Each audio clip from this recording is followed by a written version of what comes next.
Alrighty. Good morning, good afternoon, good evening to all you guys watching or listening. How you all doing? Welcome to another 6 out of 10 podcast. And this one is a particularly special one. And not because, not only, I guess, because I have the wonderfully special Squall Mother with me. Sam, how you doing, sweetie? Yeah, I'm fine. I'm kind of, recovering from being like cheerleader on the run-up to the podcast. So you guys will see why in a bit. But this podcast has been a real labor of love. Welcome on into the 6 out of 10 Game Awards by Sam and Pip, but mostly Sam and then Droids by Pip. Drawdididid. No game news this week because we decided to do something kind of nice and kind of different with the podcast, and that's to wrap up the year with a little bit of an awards show. It's been an interesting thing to kind of plan. It's yeah, that's one way of putting it. Let's let you take full credit for just how pissing hard you have worked on this, because I just went, well, fucking this category is gonna have a game in it. It's just matter. You've done like the super hard work, so like, can just preach about how hard you've worked on this. I mean, like, for the last couple of days, I haven't slept because I've been so worried about all this. So the layout is different for this time, and you guys will see once we start getting into the awards and we start talking about the awards, because we initially talked about making this the biggest meme going. We originally talked about making this kind of super memey and loot boxy, and like, hey, you could unlock awards by donating bits. Like, we talked about doing that. Unlock rewards by donating bits and. But, I mean, like, I decided that maybe the podcast needed to take a little bit of a step. So, yeah, we've been working hard. We hope you enjoy the categories that we have. Obviously, awards shows are all super arbitrary and nonsense. Like, super fucking arbitrary and nonsense. None of the things... So are we! It's one of those things where, like, this is mine and Sam's kind of reckoning of the year. So you'll see a lot of the stuff that we've been playing. You'll hear about a lot of the games that we've been playing over the year. And you guys might disagree, and that's super cool. Shout at us in chat. Shout at us via Twitter about how fucking wrong we actually are about all of our choices. But these are some of the things that are closest to our heart, and it means that some of the categories are also quite close to our heart. Deeply important, I would say. Deeply important. And you guys will see that as we go on. They might not be the kind of conventional kind of category names that you guys are expecting. Well, some of them, anyway. Some are, some aren't. You know, we had to go with the mainstream somewhere. Otherwise, why would anyone watch? But you know, right. We left Game of the Year till very last, so that we only have to put up with you bitching and whining in Twitch chat for all of like 2 minutes before we close out the show. Pretty much. I mean, you know, that's it. And you're wrong, we're right. No, it's. I mean, all award shows are arbitrary, so we decided to have a little bit of fun with it. But hopefully this will be a neat little insight into what our year has been. And we're always happy to hear what you guys have liked this year. Whether you guys agree, whether you guys disagree, what you've been playing, what you haven't been playing. Production-wise, there are a couple of little bits in here that are difficult for me to do. If I'm a little bit slow today, please bear with. At one point, I have 6 or 7 music tracks to fucking balance. So, like... I mean... Please bear with. I know what we're talking about. That's easy peasy. Oh, yes, you can use hashtag Pip and Squall are wrong over on Twitter. That's absolutely fine with us. We're absolutely fine. So I feel like maybe we should...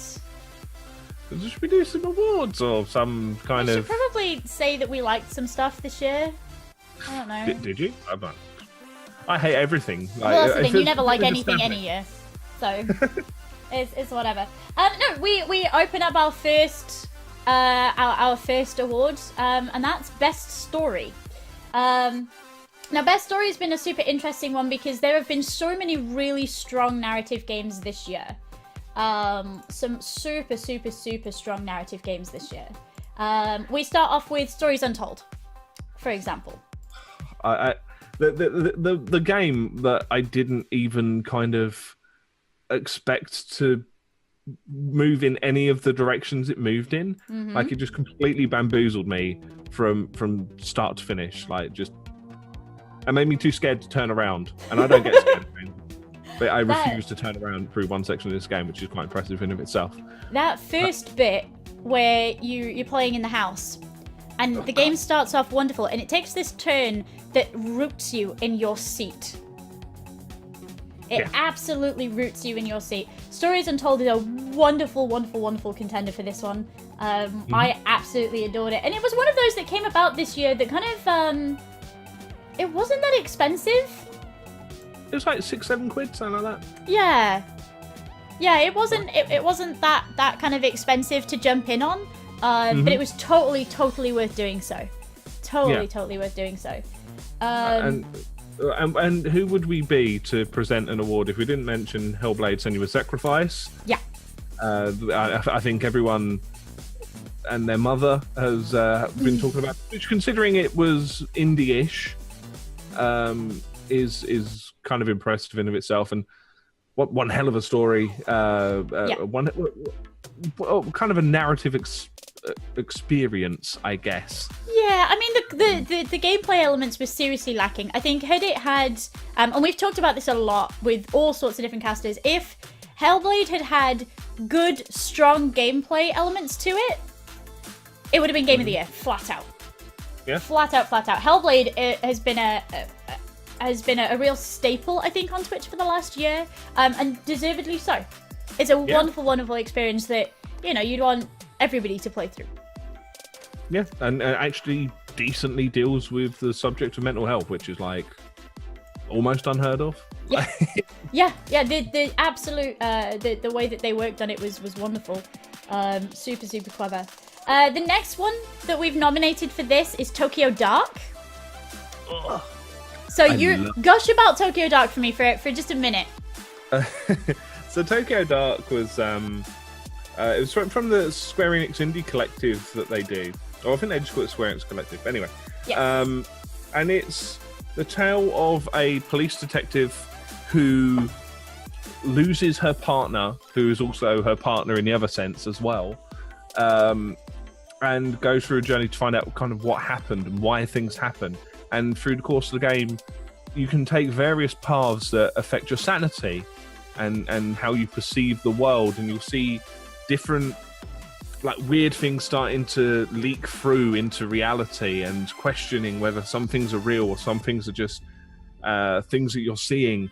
And it's really heavy, really heavy, and really like I couldn't put it down. Like I one shot the whole game. Like it was I think that was about 8-9 hours, something like that. I just one shot the whole thing. I couldn't step away. Neat. Really cool. Yep. And then our last nomination is Pyre. And Pyre is a very difficult one because Pyre is a lot of narratives all rolled into one, but it manages it effortlessly.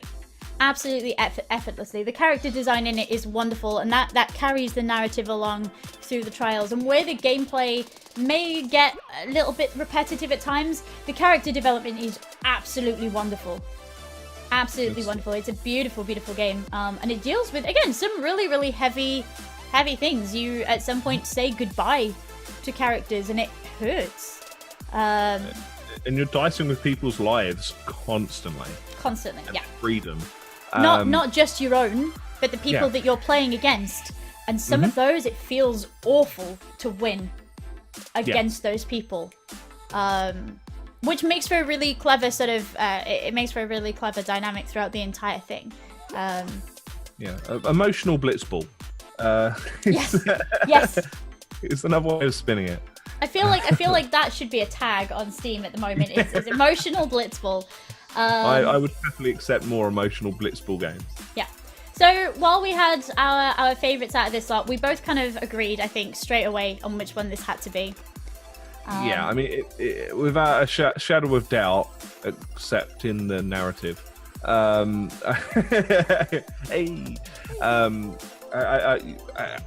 think you guys probably can guess already, really, that Hellblade: Senua's Sacrifice takes this one by a county mile. Yeah.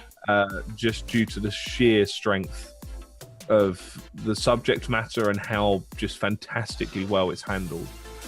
I feel like with this one, the money and the effort they put into learning about these conditions and being able to weave them into the narrative in a very clever way, nothing is there by accident, and everything tells a story. From the extra particle effects you see, to the sounds, to the way that various puzzles present themselves. Everything weaves into the narrative almost flawlessly, and it's a wonderful, wonderful journey that is still open to interpretation, despite it being, despite it being a very clear-cut, very linear game. It's very open to interpretation all the way through, and that's so clever. And even though some of the game mechanics themselves let the game down, like the actual the way the game plays, it's still there for a reason. It's supposed to be difficult. It's supposed to be a challenge and frustrating. As much as it kind of sucks that it is frustrating and it feels like bad decision making by the developers, it also stands to provide part of the narrative because of how closely that reflects against the various mental conditions portrayed. Yeah. Again, it does most of this work absolutely effortlessly. Absolutely effortlessly.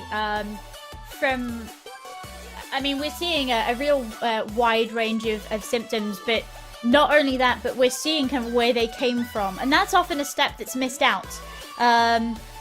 There's so much in here that challenges the current stigma that we have.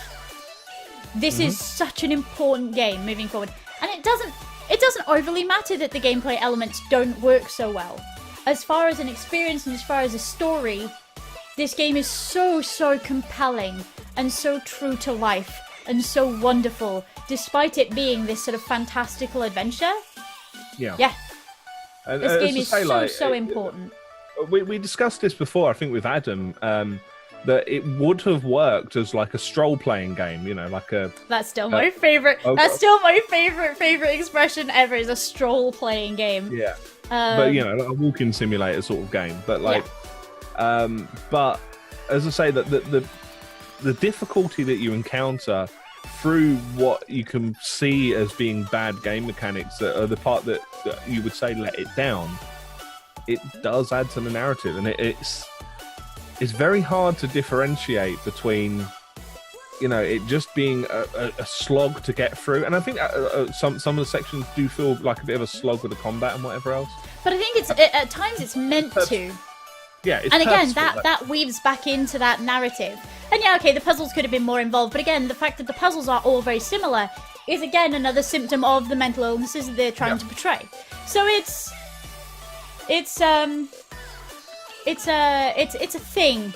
It's very much an all-inclusive experience, and I adore it wholeheartedly. I adore it.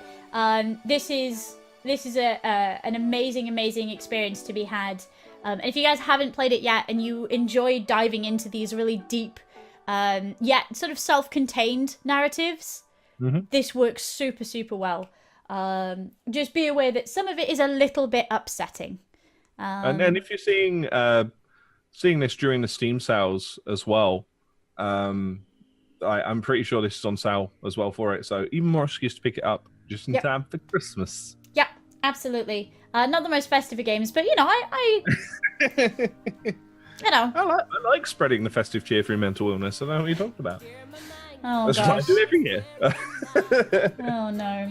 Okay, so with that aside, and again, that's not a surprise to any of you guys. We've been talking about this game all year. Since it came out, we've been talking about this game. We absolutely love it. Did we mention this game on? How many podcasts have we mentioned? Most of them. 3, 4 at least. Most of them by now. And if you guys haven't heard us gush about Hellblade, it's just such a wonderful experience, and it was well worth it. But all of those nominees are worth taking a look at if you can. Absolutely. Talking about games you guys should be looking at, let's have a shifty along to a category that's sort of in the same kind of vein. And we want to talk to you about the best indie games of this year. And we start with Kingsway, which took me and Sam absolutely by surprise because it became one of our undying favorites. It makes me scream at the screen with happiness and frustration in the same breath. It's like, I love it. Yeah, it's one of those. It was sold to me as a Windows 95 simulator roleplay game, and I went, eh? huh? And then I played it, and then I wanted to play it when I felt sad, and then I wanted to play it when I felt happy, and then I wanted to play it when I felt frustrated, and then I kind of didn't stop wanting to play it ever, because it's such a simple game to pick up and put down. Each run can be relatively short depending on how far you're going. It's so clever, so clever, because it absolutely masquerades as this awful clunky piece of nonsense, and it becomes this super frantic sort of mechanical roguelike experience that it has secrets in it. It has Easter eggs in it. There are definite bits of meta in here, and yeah, I really enjoyed it, and it was super cool to see it come along and be kind of this weird, quiet, niche hit thing that the people who know it love it. Yeah, and I'm going to make a confession. I am yet to finish a run. Like I just suck at it. Apparently I just suck at playing this game. I was still the one that put this forward for nomination. Like, that's how much I love this game, even though it does not love me back. Also, the music, the game music, you play it in a little like Windows Media Player like widget, and it just all of your quests come in by email. Like, it's so novel. It's so novel and so out there. And I love it. We talk about novel in the same sense as like, we talk about examples of novel like Job Simulator and things like that, and Stanley Parable and stuff like that. Yeah. This is novel, but kind of like in a totally different direction, and it's good. It's good, and I absolutely love playing it. And again, like, I pick it up when I feel a bit sad. The only problem is I'm not great using a laptop trackpad. Oh god, that must be horrible. I can't even imagine. That sucks. Play it with a mouse, kids, because I'm lucky that I still have fingers. Yeah. And then nomination number 2 for this category, Hollow Knight, which is, we've got one GIF up on the screen at the moment. You can see it's bloody gorgeous. Little roguelike-y kind of Metroidvania-y. Yeah. It's just so good. Like, creepy as hell as well. But it's not like scary creepy. It's like unsettling creepy, because everything's kind of a bit like spidery. Everything's quite buggy, creepy crawly kind of, and it has this very kind of Dark Souls atmosphere. This quite like oppressive almost atmosphere that you have to wade through. There's a lot of death and decay just kind of laying around. And that's not to say it is the Dark Souls of indie games, because fuck off if you use Dark Souls as a measuring stick for everything. But it's got the same kind of atmosphere to it. Yes, yeah, it's that kind of dank, oppressive kind of atmosphere to it. And yeah, it still managed to be very light. All the controls work perfectly well. It's a we had a couple of really good Metroidvania games this year. And we discussed a couple of them at length, and I think Hollow Knight for me wins it out as best sort of Metroidvania game. That was a category. Right. If only we had all the time in the world to do all of the categories. You guys are missing out on best food game and sassiest bitch of the year. Like, I hate to tell you. I didn't win. We came to blows over best food game. We did, and we still may once my brain power returns, because I've been working so freaking hard on this stupid bastard layout that has taken me far too fucking long to get working, because fuck GIFs and videos in the same space. Fuck that. Yeah. But yeah, Hollow Knight was a really strong contender. It was nice to see Metroidvanias come back and teach actual Metroid a lesson. Absolutely. That was good. That was good. Pyre is on this list because Pyre is it's just wonderful. It's not Yeah. Transistor. It's not.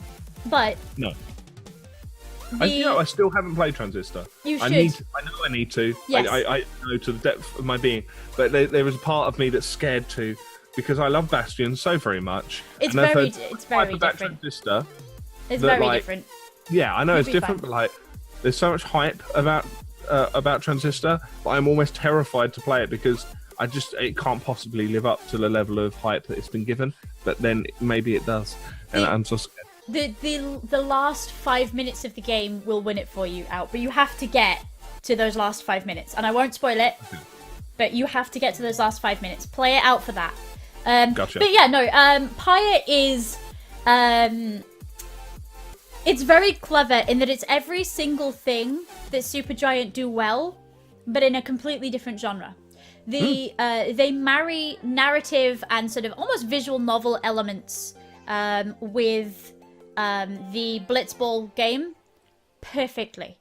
They're two very separate systems, but the way that the narrative makes them work in tandem is absolutely wonderful, and it creates this beautiful, beautiful atmosphere that is only encouraged by the soundtrack. It's a great game, absolutely great game, and it deserves lots of praise. And I feel like it fell a bit short because it was so different to Bastion, and it was so different to Transistor. Because while Transistor is different, it's not very different, whereas this was very different. Yeah, it didn't seem to get as much uptake from media outlets, streamers, No. everything. Like, it just didn't have anywhere near. I mean, Bastion's still big on Twitch now. Yeah. Transistor, you still see crop up occasionally. I can't remember last time I saw a player stream, and that's a crying shame. It really is. It really is. It's a great game. And if you guys are a fan of the whole 3v3 football-y thing that they have going on, it gets tense and it gets good. I absolutely love it. Last on this list is indie darling Cuphead, but for very, very good reason.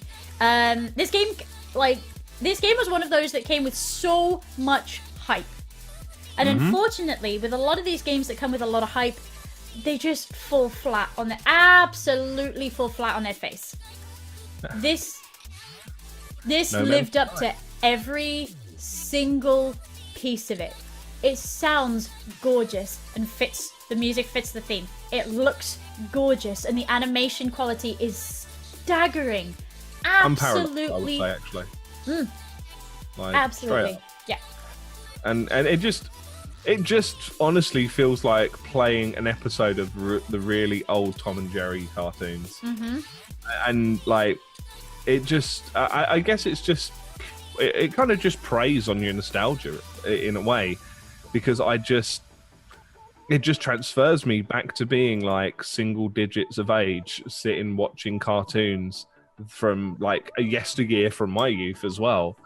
And it just transports me, and it's got this fantastic quality of, like, the boss battles are absolutely ridiculously hard, like really, really hard. Yeah. But you learn every time you go into that boss fight. You get a little bit further, and a little bit further into that phase, and then onto the next phase, and a little bit further in that one, and a little bit further, and I've understood this pattern now, and I know how to get around this obstacle now. And I get a little bit further until you finally beat it, and there's such a sense of reward after that slow progression, but measurable progression through it. It just makes for a fantastic experience. Yep. So I guess there's no harm in telling them. Yeah, it was that one. Yeah, it was that one. It was definitely Cuphead that won. It's one of those games where we were all very frightened, especially when the whole meme of "I can't get through the tutorial" came out. How? We were all a little bit concerned that was the way that this was going to go, that it was going to fall flat, that it was going to be too easy, or it was going to be too hard, or whatever. But I think they nailed progression in it. I think they nailed the rewards in it. There's enough customizability in the weapons that you can use and the way that you do the runs. The speed runs are amazing. Have you seen some of the people speedrunning this? I'm not entirely sure it's real. It physically hurts. Like... Yeah, I feel like the worst person on the face of the earth after having watched them. Right. So getting over it speedruns is what you're saying. Mental. Yep. I have no idea how people manage it, but like, I still get my nice sense of rewards because I did it good, and I tried my hardest, and I got a bit further, and then I did the winning, and it just makes me very happy. Like, it's such a sense of reward. But even the bosses that are an absolute pain in the arse to get past, you still see the beauty in them. You're still like absolutely enraptured by the quality of the animation and all the visual design of everything else that's going on as well. Mm-hmm. But in that, they still make it very simple for you. These things are pink so you can parry them. Yep. This is constant. Everything that you see is pink, is parryable. They make it very simple for you to get good at it, for you to understand it. Mm-hmm. Despite sort of this big sort of bombastic visual style that it has, it's still simple enough that you can grasp the mechanics of it going forward, even if you've never played one of these before. It's genuinely wonderful. I want to say that this category was super close. I want to say that this category was really close, but Cuphead is the indie darling this year for really good reason. Like it's impossible not to nominate it, not to give it the victory. Rather, it's just there's so much work. You can see the love and the care that was put into every frame of this game. Yep, absolutely. We wouldn't be doing our job if we didn't give it to Cuphead. No. As much as there are many that didn't even make it into the nominations, many deserving titles this year. We wouldn't be doing our job if we didn't give it to Cuphead. Simple as. Yep. Which brings us on to our first category that made Pip roll her eyes out of the back of her head. So this is the why of the year.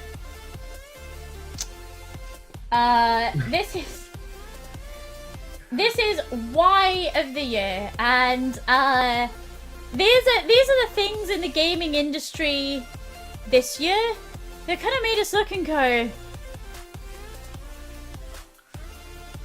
why you do this? What?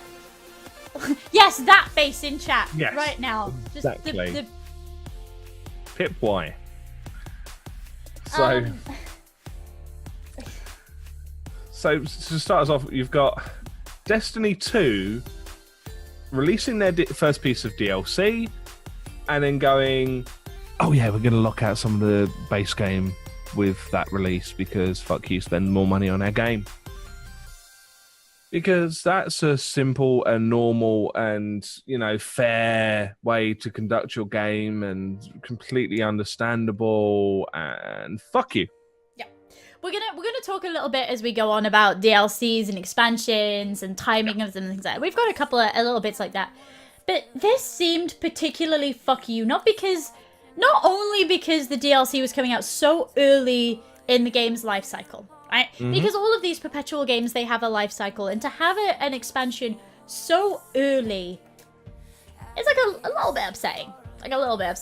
But the fact that I couldn't do content with my friends that previously I had access to because I hadn't bought the expansion yet. Yeah, no.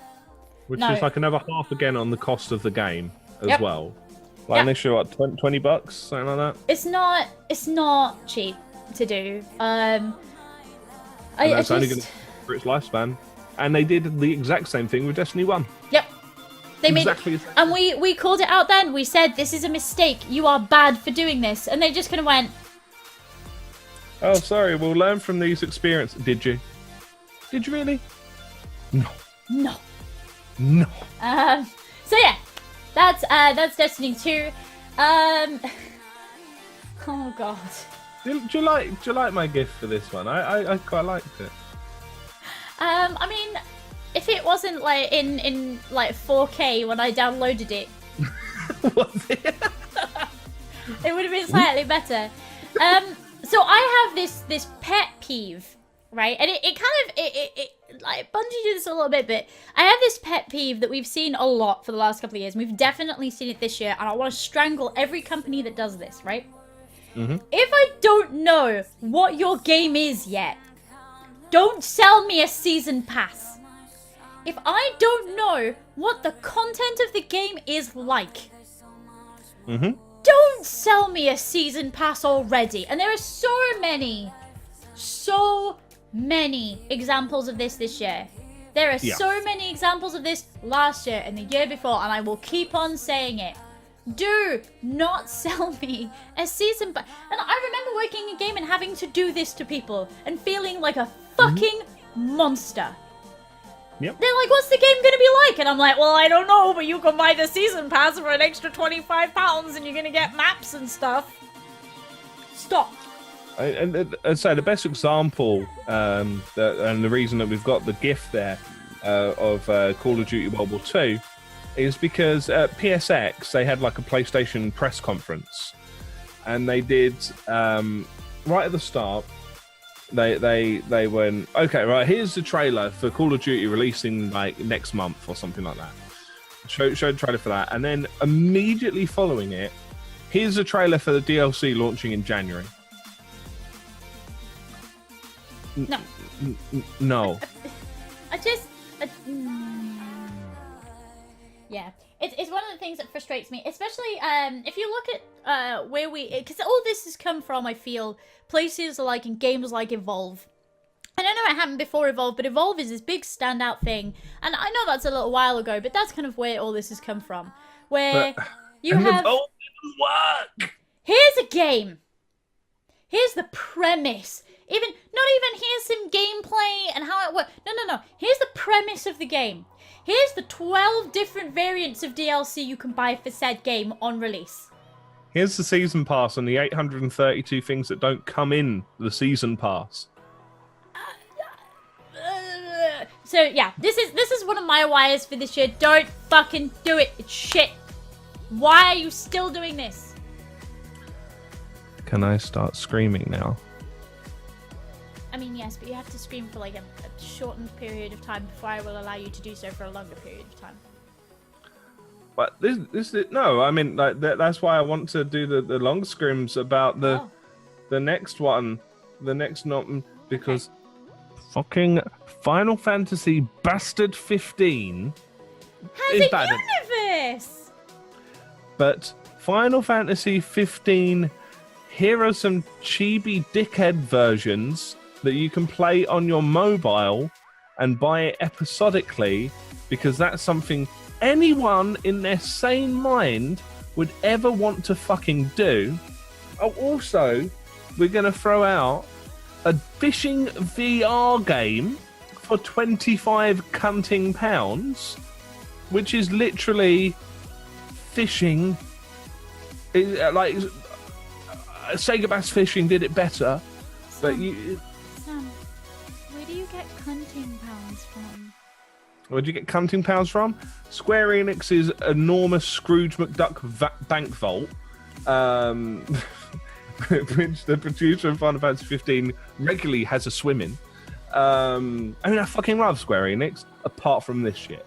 Yeah. And then you've got their mobile game. Oh, the tower defense game, where they run those shitty adverts, where you have to put the tower in the right place, otherwise the advert doesn't let you cancel it. Yep. Thanks, so Queen. It's a town builder, fight your neighbours kind of thing, which is quite common. Except after you get to like level 2, it's basically, well, just take my bank card, you may as well, because otherwise I am not going to progress beyond this point. It's the fastest uninstall of a mobile game I have done in God knows how long. And all of this expansive universe stuff is there to support a game that ultimately failed to deliver what it needed to after an incredibly extended production time. Fuck off. I mean, I'll just go. Not you. The extended Final Fantasy 15 universe. Fuck off. Carry on. Okay, I'm so done.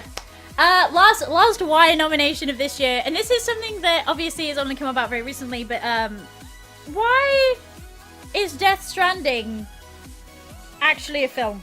Why is Death Stranding? Why doesn't anybody understand what Death Stranding is? Why are we getting these weird baby trailers? Why haven't we seen any gameplay? Why have we not got any gameplay details? What does the game actually look like? God fucking damn it, what is that game? So, I have a couple of problems. I love building hype behind games. I actually really like the whole process of getting excited about a video game. I love it. I love it. I love getting on that bandwagon of, oh, it's gonna be good, and have you seen this? There's gonna be a thing. There's no guarantee that Norman Reedus's stomach fetuses is actually going to be in the game. There's no guarantee that any of this is actually canon. This might just be building the universe, but we don't fucking know. And we're having this game thrown at us convention after convention after convention after convention. Just trailer after... We've got now 3 of them, haven't we? Of these really out there trailers. And that's great. I love, like, out there horror-y shit. But what does the game look like? Because you're trying to sell me a game, but you're giving me a film. It could be Snake, for all I know. Like, as in the game Snake. Maybe as in drive the fetus around the stomach to collect the nutrients. No, I reckon you drive Norman Reedus around a barren landscape and collect fetuses.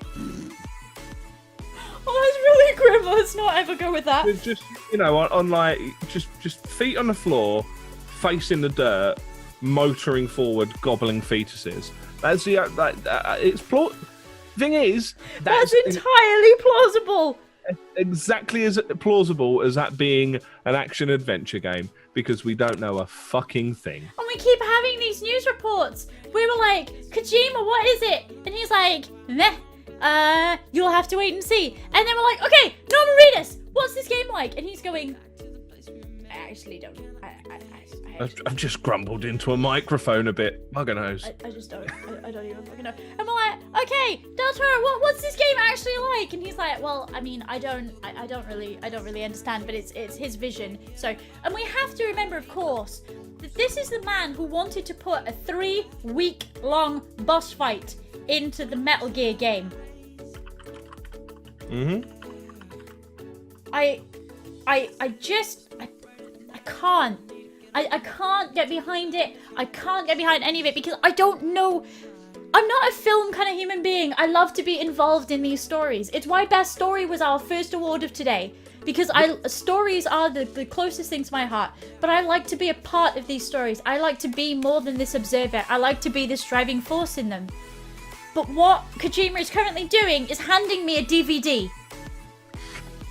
With let's be honest, a couple of tabs of acid on it.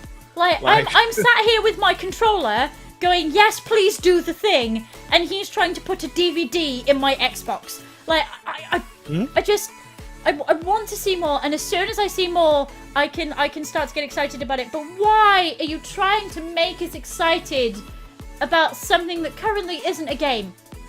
Why are you doing this? Just tell us what the ideas either. Like, I just, yeah. So those are our nominees, and I would feel really bad if I didn't let Sam have this one. I think. I think it would be. One. Could it possibly be Final Fantasy 15 and it's utter fucking bullshit? Endless piles of bullshit. I didn't even mention the fact that, you know, they have continually pumped out DLC content that fills in the gaps of the story of the game that they didn't bother to fill out, and they also presume that you've paid to watch their movie, which came out before the game, to understand half of the plot. And you've also got multiplayer thrown in there for no real reason other than, hey, it's multiplayer to throw in there. Like, honestly, it's a train wreck of a fucking game. Look at the chibi fucking... Look at his chibi bum as he pushes the car. Best thing about this game is his little chibi ass as he pushes the... I personally like the way Prompto's arse glitched through his jacket that he's got tied around his waist. You're using chibi tier graphics and you can't sort out basic clipping issues. I just... Fuck off. The problem that I have, right, is that Final Fantasy 15, I would definitely play through it and give it a good chance to. I would try, if I could take it to bed. This is not how I want to take it to bed. On a mobile? This is not how... No, not episodic, not mobile, no. No. That's not how I want to take it to bed. If any of you guys have done it, have any of you gone, what? GTA games on my mobile? That sounds like a splendid idea. And downloaded it and gone, how the fuck am I supposed to control anything other than my anger with these controls? Right? On the console version of Final Fantasy 15, the combat is fucking clunky and awkward. Imagine trying to do that with a fucking touchscreen. Yeah, it's I understand completely, and it's why I've let you have this one over some of the niggles that I've had this year, because this extended universe that they're pushing, and they're pushing out in sort of all these different angles, but they've done none of them particularly well. No. They've literally all been there as cash grabs. Yeah. Very transparent cash grabs. And that's fucking stupid. You're better than that. Final Fantasy just entered its 30th year. Yep. As a franchise. You guys can do this. We believe in you. Pull it back. Let's go. You have fervent fans. Fervent. Frothing at the mouth. But no. We get this instead. Good job. 10 out of 10. Should we talk about some good games instead? Yeah, should we move on to, instead of the worst Rupiger, should we move on to the best Rupiger? Rupiger. Also, can I point out at this stage, so at 3 o'clock this morning, I put that South Park gif in. And at 3 o'clock this morning, I needed an inhaler because I couldn't breathe. I was trying desperately to be kind of, with it and everything at 3 a.m. this morning. Because, again, I've been working really hard on these fucking layouts. Yeah, required an inhaler. Couldn't fucking breathe. I was done. Yeah. I was fucking done. But anyway, we start off with one of my personal favorites from this year. And that's Divinity Original Sin 2. So this does a bunch of things right, from the extended universe to the amazing, amazing characters. We initially had a best character award that we had to cut because of time. But we fought over which Divinity 2 character was going into that award. Fane. I mean, yeah, we settled on Fane because, but we fought hard over which character, because there are some good characters that they build into that game. But, your own character builder is good, the world is expansive, the story is engaging, the level of customization that you have per character, per skill set, per whatever, is practically unlimited. And I've barely scratched the surface. Yeah. I put 20, 30, I'm going to check right now actually. I want to say at least 25, 30 hours in. I'm going to get back to you with an accurate reading and once I manage to find the game on my list. I mean, to put it into perspective, I know somebody who's been playing it with a couple of friends for around 70 hours, and he's not finished Act 2 yet. Yeah, 20 hours. I put 20 hours in, and I have barely scratched the surface. Yeah. And so good. Yeah, Divinity Original Sin 2 is a wonderful, wonderful game. I'm a little overwhelmed by the amount of content that's in it. It's a bit Witcher 3, isn't it? Yeah. That's why I couldn't get on with Witcher 3, because there was just too many paths to go down. I couldn't decide which one to go down to, and I cried and closed the game. But then I think because of the multiplayer in this, you've got a little bit of support, and you've got people to hold your hand while you cry because you don't know what to do next, and that's kind of nice. You all kind of bumble around together, and it's A++. Oh, you can talk about this bloody next one because I can't even look at it. South Park: The Fractured Butthole. It's because I like the Stick of Truth when that came out. It was a very good game. Really good fun. Most of it was really good, yeah. Yeah, this is that, but better. It just the same stupid fart jokes and dumb jokes, and as you can see, at one point you have to grind on a man in order to plug him for information. That's what you're doing there as a stripper in a stripper club. I don't think I've laughed as hard this year as when there's a really kind of weird looking stripper that it shows up in the actual TV show, and they were just walking past in the background in this area, just going, dance, anyone want to dance? And I just lost my shit. Yeah. It's just so fucking funny, and it's actually a pretty capable RPG. It's along with the story that comes in there, which is genuinely hysterical. That they've completely overhauled the battle system in the RPG. The RPG battle system, I guess, is where you put it, and it works really well. It's really good. Again, I needed an inhaler just from that GIF. At 3 o'clock this morning, again, at 3 o'clock this morning, I died. Yeah. So, and also you can wear bollocks on your chin as a facial adornment, which I'm a fan of. I mean, why would you not ever? We shouldn't go down that route. Next up, we have Persona 5. I know a lot of people in chat are like, yeah, no, Persona 5 wins this out. Persona 5 is a wonderful, wonderful, wonderful, wonderful game that I wish I had the time to finish. I'm having so much time with it. The sort of fluidity changes in the gameplay that they've made since Persona 4 are I didn't do much. Actually wonderful. The fluidity between the menus, the whole graphical style that they've brought into it is phenomenal. The story is wonderful. The characters are all... I don't... My text message there. Oh, yeah! I don't think I hate any of the characters. I mean, there are some that I don't particularly like. I don't like Haru, really. Everyone seems to like it. I don't. I don't. I mean, for me, I had lots of trouble with Morgana, right? But we... Go to sleep! Go to sleep! Who are you texting? But I kind of... There's something about all of the characters that makes the game work. Despite their flaws as characters, and despite some of them being slightly more two-dimensional than others, I think it still works. Yeah. I might hate a character, but I don't dislike that they're in the game.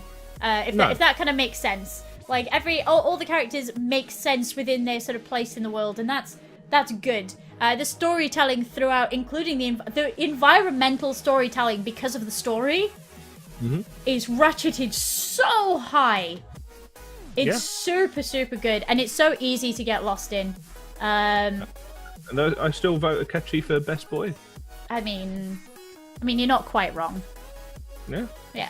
And now, to tell you what, so someone in chat said, not even Ryuji. I fucking love Ryuji. He's an absolute fucking moron, and because of that, he's adorable. And I literally want to take my character and just sort of go, now, stop shouting at the women. Come on now, we'll go and get ramen in a minute. It'll be fine. We'll go get ramen. It's okay. Yeah. So we can jump there if you like. Yes, no worries. Come on now. I spent over 100 hours with it for a single playthrough. I'm watching the GIF going on my screen right now. That intro is just breathtaking. I love it. Yep, the music is wonderful. There's so much about the game that just pulls together into this really tight, clever RPG experience that deserves to be celebrated. Talking of tight experiences, West, tell us about West of Loathing, because West of Loathing caught me completely by surprise this year. I didn't want to play it, and then I wanted to play nothing but it. So West of Loathing's great. So it actually comes from there was a website, well, it still is a website for that matter, called Kingdom of Loathing, and it's like a web-based game that you can play, and it's stupid. It's utterly stupid. It's just full of weird combinations of words to make an enemy, It's almost like it was word saladed together, and it's marvelous and quirky and weird, and it's very Stickman style and hand drawn. Yeah, it definitely stands out against the others that we've found this nomination list. Because it's really daft. Just really, really stupid. I mean, you can see in the GIF there. That's healing. Is just taking sticky plasters and just slapping them on yourself in random locations. And it's just really fun. Like, it's just so fun to play through. I can't even kind of name individual bits and pieces because that would be spoiling that experience for you. That first time that you come across a certain location and realize the pun in the name, and then that person's there because his name is this, and that links him into that, and it's all interconnected and interwoven into just more stupid puns on stupid puns on stupid puns on stupid puns, and it just, the sheer mindset to build all of that upon it is impressive, because I'm pretty sure it was a very small team. Kingdom of Loathing was certainly a one-man team for the longest time, so yeah, it just impressed me. I like it a lot, but surprising nobody. Absolutely surprising nobody. Who wins this one again? I've forgotten. Who wins this one again? Go to sleep. Who are you texting? Of course, it's Persona 5. Yeah, of course.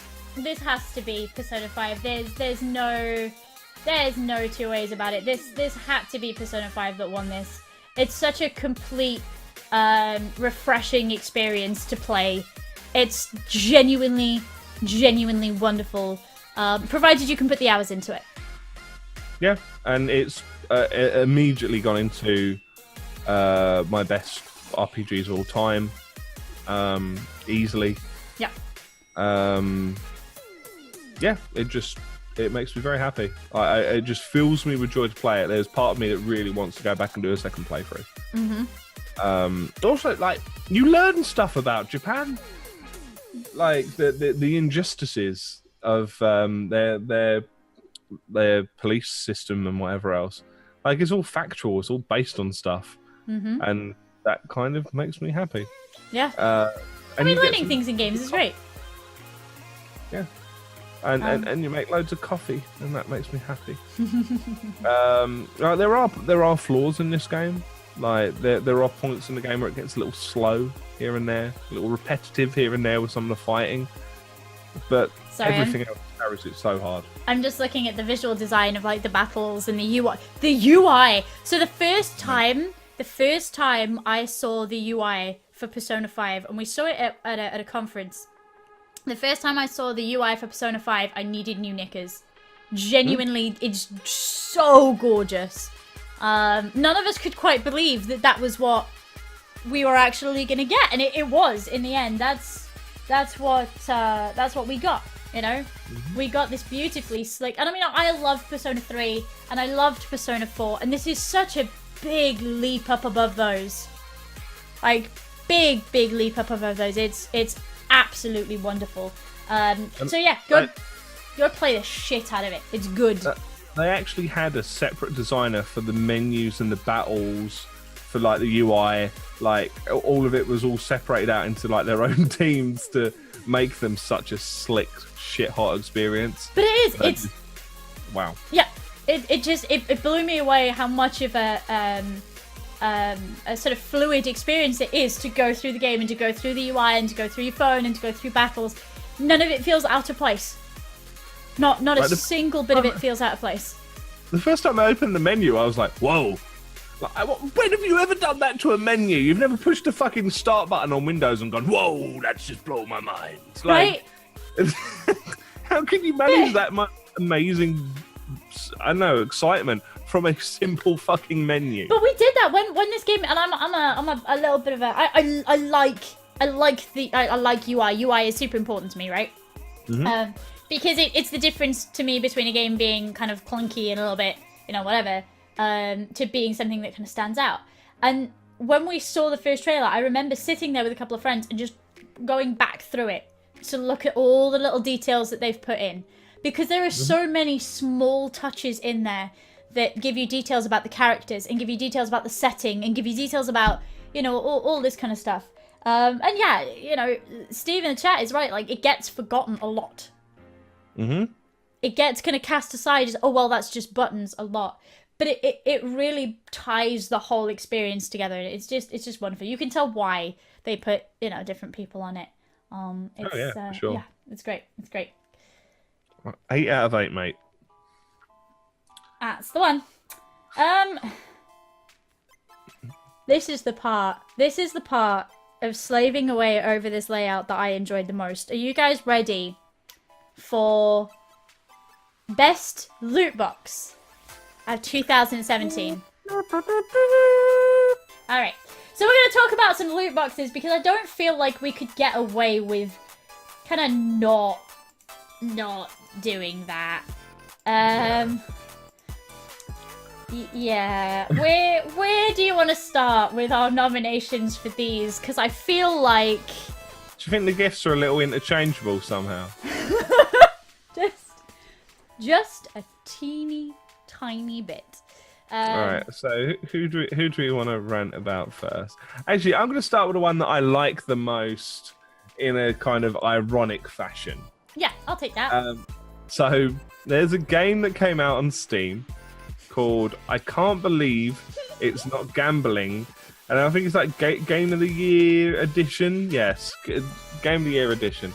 And the game itself is literally just opening loot boxes that you would get as a reward from another game, and it's just a sidelong fucking look at the industry and how fucking dumb the industry is, and all of their updates are just stupid.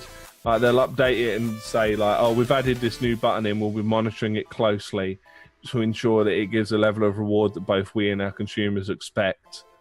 And it endlessly makes me happy. Like, it's just so stupid. And that like, it's a good meme. It's a good meme.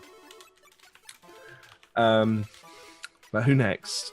Who do I line up in my sights next? I'll tell you what one I line up in my sights next. So Rift, the fucking... Oh god! So I heard about this and went... Yeah, I'm actually gonna find a article. What the? You know, I did that. Oh, they've pulled it now, apparently. I don't know. Oh, they've pulled it? Oh. Yeah, apparently so. Anyway. But, good. So, how much would you expect your loot box to cost you? Just a regular loot box for, we'll say just any MMO ever, or any kind of, like, you know, shooter or whatever. How much would you pay? I mean, keep in mind what, like, Overwatch ones are about £1.40, £1.50 a box, something like that. Battlefield ones are, I think they're $169, if I remember rightly, or $160, around that sort of price point. Yep. What other ones we got? Can you think of any others off the top of your head with pricing? Not off the top of my head. But around that mark, right? Yep. So Rift, in their endless senility, have gone. I got the thing for you, Sunshine. $100 loot box. That's what our player base wants and needs. $100 to get a chance at a random mount of 42 random mounts. That's fine. And like some of the mounts that you could get were just dog shit tier as well. It would just be like the smelly shit as a mount, as opposed to like the almighty armored uber dragon of death that you could get as the super rare ones, or like dog with limp as the top, you know. Like, I mean, it's good that they've removed it, but shouldn't have even been an inkling of a thought. For $100, I want to know what I'm buying, and it better be fucking spectacular. Like, actually fucking spectacular. I mean, you know, if you look at the ones you can direct buy, like for WoW, they'll sell mounts for what, 15, 20 quid a pop? Yep. And you know exactly what you're getting. But you get that mount, and that's it. And those are rare mounts because as far as I know, you have to buy them. Yeah. Yeah, you have to. There's, more often than not with all these things, there's no way in-game to buy them. And I'm not just talking about WoW. A lot of these MMOs that do this sort of thing, you have to buy them in the store. There's no way for you to get them, oh no, it begins. Yeah, for $100, I want blowjob levels of awesome. Good. Yes, thank you for that. In fact, I even want them to work out how to manage one with you, Pip. I actually want them to go through the sheer logistics of working out how the fuck that works for $100. Yes, absolutely. Because a blowy is like half that normally. Let's be fair. Absolutely. But yeah, so it just baffles me. Have I ever told you guys how much I love this podcast? No, yeah, it's utterly baffling that for $100 you would give people a chance at something.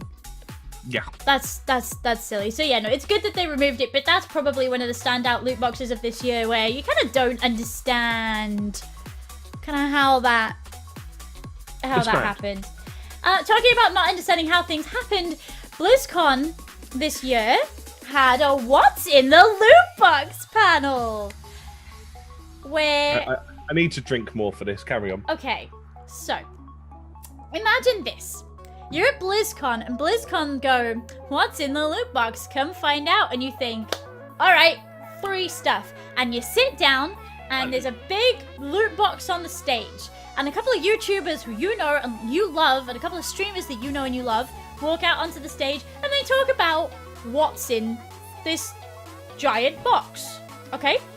And then they open the box. It's something really fucking cool inside. And everybody who attended that panel gets whatever was in the loot box. Yeah, that's not what happened. What in fact happened was the giant loot box got caught up in customs, and so there was no giant loot box. The YouTubers and the streamers then had to discuss what was in this now completely kind of metaphorical loot box. And inside the loot box was meant to be another streamer slash content creator in costume. But they didn't wear the costume, and right at the end they walk out, say, hi, it was meant to be me. Thanks for coming, guys, bye. And then walks the fuck off again. I mean, out of every loot box I've ever opened, I would be happiest to open that one. I'd pay upwards of $100 for that loot box.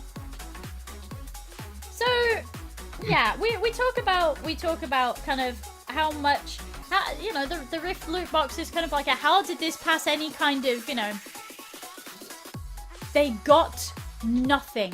There were semi-finals and finals on at the same time as this panel.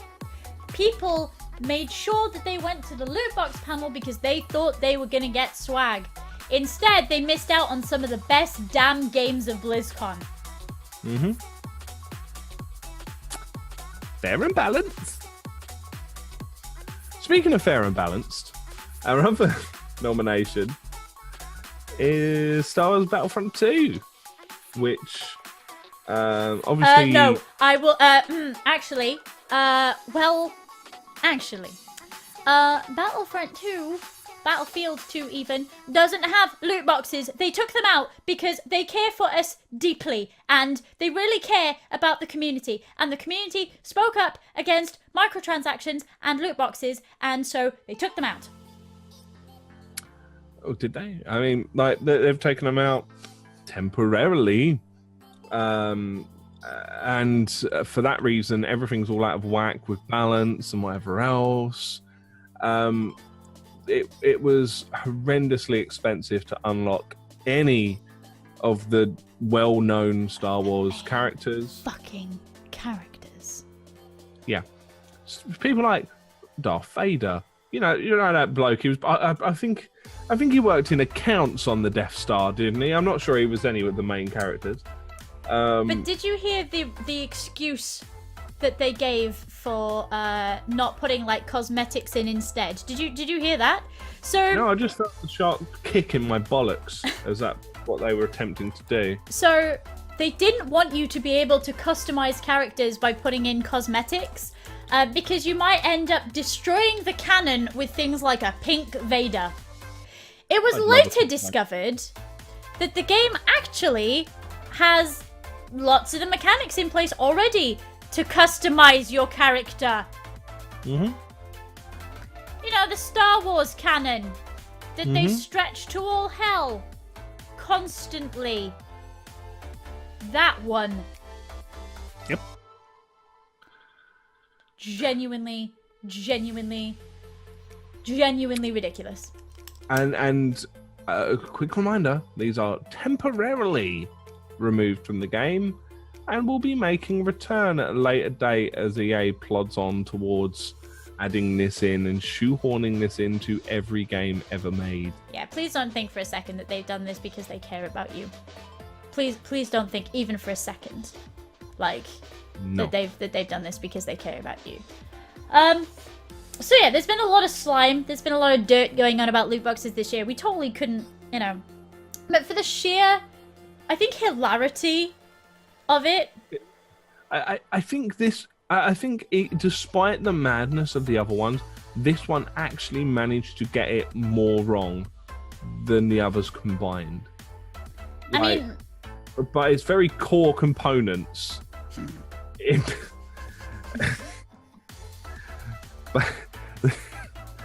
I mean, precisely how good is any loot box that never turned up at BlizzCon in the first place,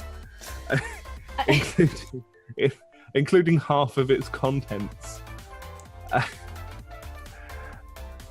It had to be, and you can see the thrilling presentation occurring.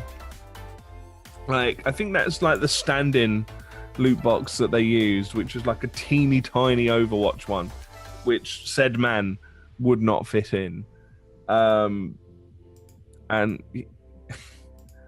how do you fuck up this bad? Because like, what? Even if it had all gone to plan, that still would have been a raw deal. I mean, yeah, to invite people to a loot box kind of almost seminar, fronted up by YouTubers, and then not give anything out for it at the same time as they're running finals and semi-finals is... It's a loot box. Loot boxes give loot, not some cunt that comes out and goes, "Oh, I couldn't be asked to put on a costume." Like... I mean, we were gonna make Sam jump out of a loot box for this section. I was tempted at just various points to go, and what's inside this loot box? Like, I thought, perhaps not. Again, this was Star Wars Battlefront 2. Like. This was a wonderful thing to watch crash and burn, but you couldn't help feel sorry for the poor sods who had to guess what was in a loot box that wasn't there, and then give their fans literally zilch. Yeah. Literally nothing. It was very sad to watch, and it just, yeah, it had to go to this. Pure car crash, the biggest car crash. Yeah, this whole thing made me wheeze, watching it, and it made me wheeze the second that we discussed this award even. So yeah, best loot box of 2017 goes to the loot box that never even fucking made it to BlizzCon, Blizzard Yajits. Yeah, please try harder next time around. We love please. You got this. You fucking got this. We believe in you. So, can we do the from that week performance? Carry on, go on, see it through. I'm proud of you. You're picking up the sections. I'm getting it. So yeah, from that week performance to the best performance of 2017. There have been some amazing examples of mocap and of voice acting this year, and I have lots of feelings about this category because when we drafted out this category, most of the experiences with that kind of thing that stood out to me were women. Yeah. They were in almost entirely done by women, and you have no idea how happy and how proud that makes me. Absolutely, without a shadow of a doubt. It's nice when their women actually get recognised for doing things, as opposed to just being kind of shoved into a corner. Right. And I will say, this category was close. God, it's hard. This category was particularly hard, and we drafted and redrafted this. But I went back and I played some of these, and there were moments that made me think, do you know what? I will remember this. And so, yeah, we had to come to... The nominees were tough to slim it down to 4. Yeah. Like, there are so many more that we could have sat here piling in. It was hard to slim it down, let alone pick a fucking winner. Yeah. Yeah. Super, super, super difficult. Yeah. But do you want to go through them really quick? I suppose we should actually mention the people we've nominated, really. Yeah. I feel so. So you've got Laura Bailey for Uncharted 4. For 4. Which I haven't really dipped into too heavily. I'm not quite sure where you are on it. I mean, I'm slowly getting through it, but I'm enjoying every moment of it, actually, because it's all very well done. It's all very well put together in the fact that I feel like I have a connection with these people. You know, I feel like they're real, and I want them to go and do the thing that they're meant to be doing at all fucking times. And that's quite a difficult thing, I think, for people when to you're achieve. under the limitation of voice acting rather than just being here and talking and doing your shit, you can't. It's not easy to illustrate. Even the emotion of the various different situations without the additional tools of like the extra, even like the smaller facial details which mocap doesn't normally pick up. It makes it very, very difficult to put that across. Yeah. And also, whilst we're here, bookending what you can see at the bottom, we've got Claudia Black as well, who I had to go back and take a look at because like I watched a hell of a lot of Claudia Black in Farscape. I fucking love Farscape. Holy shit. Like one of the best sci-fi shows, barring Star Trek out there. And again, for such a compelling performance in Uncharted 4. And then I think this is what we came down to as our 2 main competitors. Yes. Again,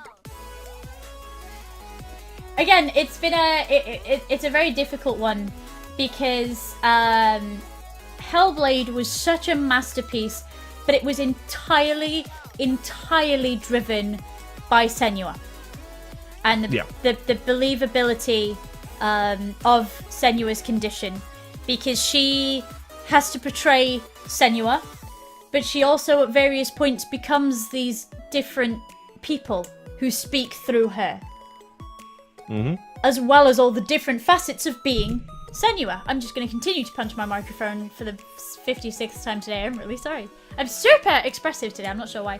And to think that Senua comes from an editor going, yeah, I'll check on a mocap suit. That'll be fun. Now, I can never pronounce her name, so you pronounce it properly for me. Melina Jurgens. Right, Melina Jurgens. Cool, because I always pronounce this wrong. But to see all the different facets of Senua, and then to see all the different characters and tropes that she takes on because of her mental condition, because of the narrative that's unwinding around her, is so beautiful. It's so well done. And for this lady to come along and say, well, I've got no real training, but hey, like, I'm an editor, I understand this shit, let's go. is phenomenal. I guess almost at the other end of this. Well, no, I guess not quite. But like the strength displayed in the performance from Horizon Zero Dawn's Ashley Birch as Aloy. If I could only fucking words today. I think I'm catching it from you after your flustering before the start of the stream. Yeah, I feel it. There was a lot of stress in the air before we started. I'm really glad that we've settled down. I'm going to blame the rose. But the strength of character that was portrayed as Aloy dealing with seemingly endless strife throughout the game, and just scraping out survival.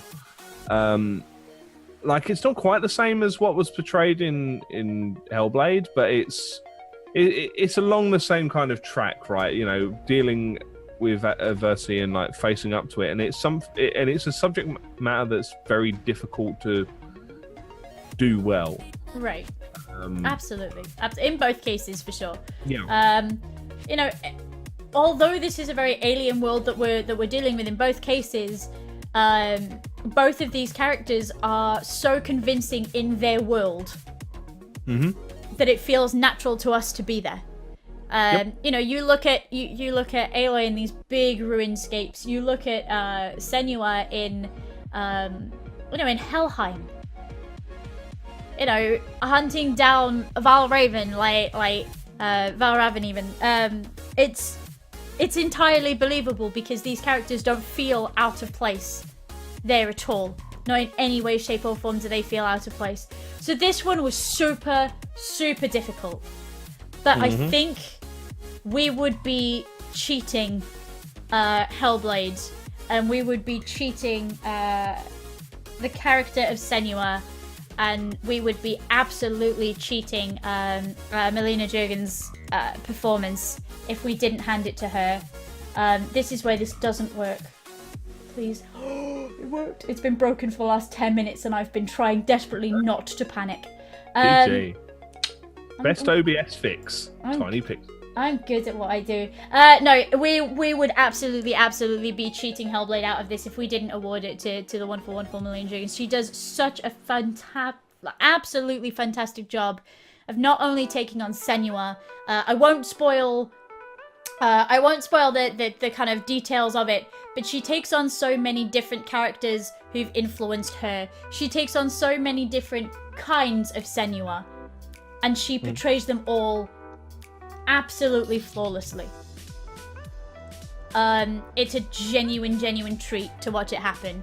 An absolute genuine treat. And as much as I've enjoyed Horizon Zero Dawn, and I've enjoyed the small kind of details that she adds to the world, and the small details that she adds to her character, and the way that she speaks to these robotic animals, this in exactly the same way you would hear us talk to our real animals, it's incredible. But the depth that Senua has, because of the performance put forward, she's put everything she has into this, and it's genuinely a treat to see.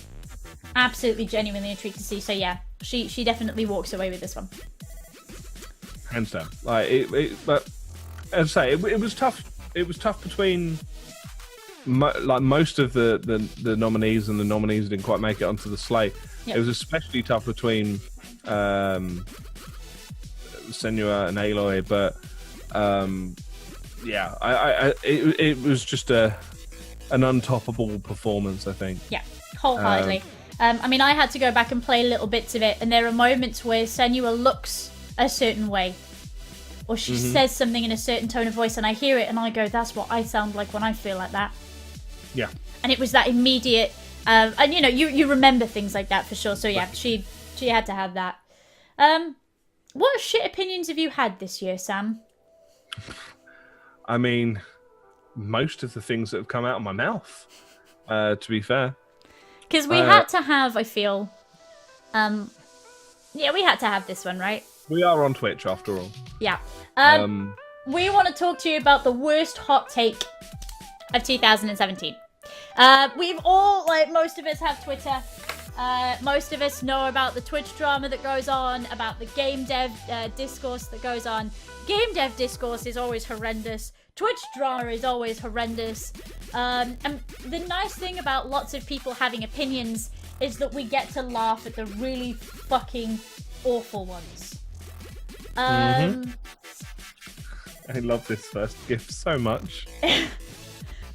So when we drafted out these awards, we came up with, well, one of the worst takes of 2017 has to be that boobs and booby streamers are stealing all of the smaller streamers' views, and they're corrupting all the men's, and they shouldn't be allowed on our platform. And we needed a GIF to kind of sum that up. And I'd like to say that the reason we don't have higher viewing numbers right now is because everyone's off on Pornhub. It's the only possible explanation. So that's a fucking, like, if your content is not more entertaining than a pair of boobs, then you're not doing your job properly. If you genuinely think you have crossover appeal as a fat lad playing FIFA versus an attractive lady doing sexualized things, or not even necessarily doing sexualized things, just being attractive to a certain subset of users, you're actually belonging in some kind of asylum. And honestly, if you think that anyone has control over your view account other than yourself, you're severely wrong.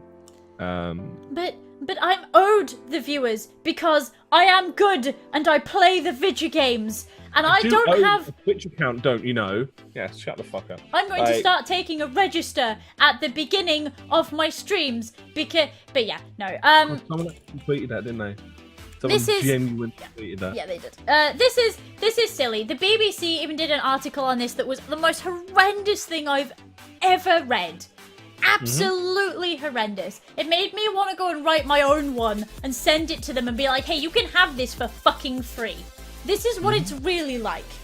Like, I have been so frustrated by this coming up time and time and time and time again. And yes, a lot of people do use gimmicks in order to bring people in their channel, be it the way that they look or the way that they dress, or what kind of games they play, what kind of theme they have on stream, what their catchphrase is. Yep. But we don't want... It's being a fucking dog on the internet. Like, there's a market for it. And again, if you think that... And that's the argument that always makes me laugh. That's the thing that always makes me laugh is... But those viewers could go elsewhere. Yes, those viewers who just want to see that teensy bit of cleavage in order to, you know, make their day a little brighter, shall we say. And because Pornhub blocked on their internet? Question mark? I mean, there must be a reason. Like, Mummy and Daddy have said they're not allowed on Pornhub, but they can watch their favourite FIFA stream. No, you know, if you think as... like a fella in a t-shirt with a scruffy beard, you have some sort of crossover appeal. To appeal to that audience, you're wrong. I wanted to say something super witty there, but you're just wrong. I mean, I'm almost impossible to separate from a booby streamer. I am basically the same content, just a higher necked top shirt. That's it. Exactly the same content. Like, I always wondered if I drew like a little line here. A little Y. A little, yeah, just a little letter Y right here. I mean, my content's exactly the same, right? They'd all come to me. No, please don't. No, Oh, pen's not working. Rip. Carry on. I'll get this pen working. Come But yeah, no, it's silly. The whole thing is silly. And anybody who thinks they actually want that viewership, they're massively fucking... There you go! Now we'll get all the viewers. Now, like, this is going to be... I mean, your name tag's in the way, but never fucking mind. They all got the idea. Oh, fuck's sake. We're not going to get the viewers, are we? Shit. So yeah, no, that's definitely a contender for worst take of the year. We also have, but loot boxes are okay because they only contain cosmetics. And they're optional. They're totally optional. You don't have to buy them. No, fuck off. They're a really fucking lecherous practice because we see the kind of behaviors that they want to incite in people, right? Mm-hmm. And we see what kind of behavior patterns lead to you indulging in those behaviors, and they're naughty bad. As it's naughty bad to be encouraging those sorts of behaviors. Stop it. I'm really at my chest drawing on my cleavage. The biro is really sharp. My poor Bobs. Are you going to live? I should be okay. Good. But no, like, I don't know. Yeah, defending poor practices because you feel like you're unaffected by them does not change the fact that they're poor practices. Stop defending it. Just because it's your favourite developer doesn't matter. Yeah.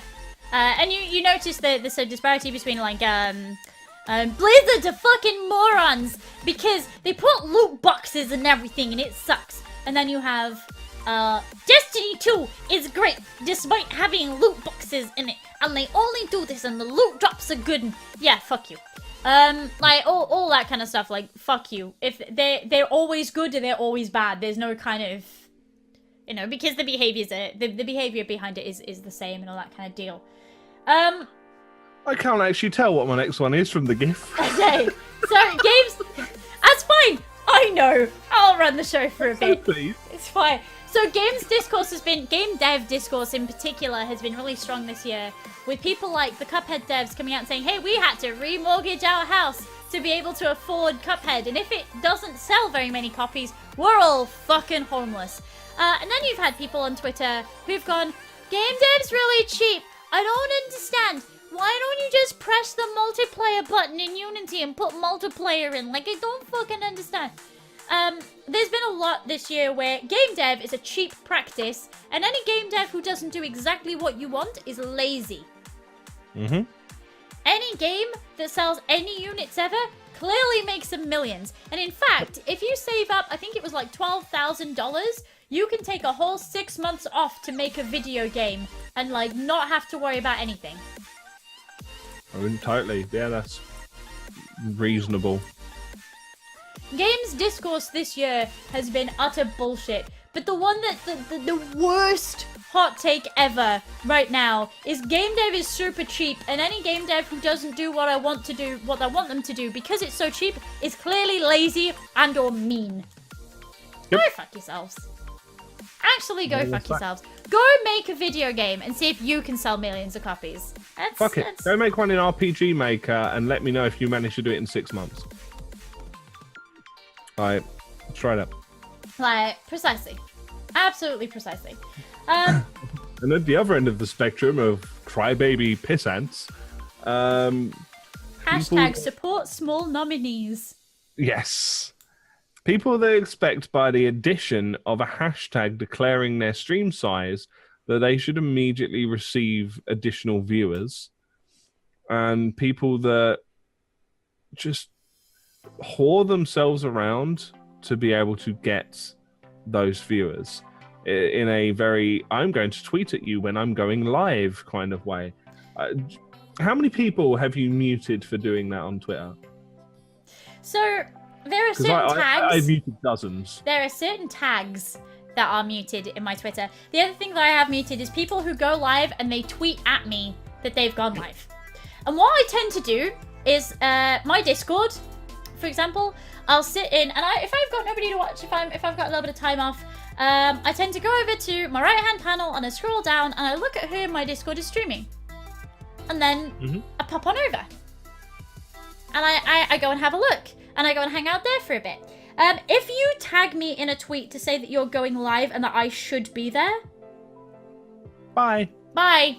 A lot of the time, I'm super busy. A lot of the time, I'm super busy. I check in on streams when I can. There are people that I support fully, and then I like to have a look around at, again, the people who are in my Discord.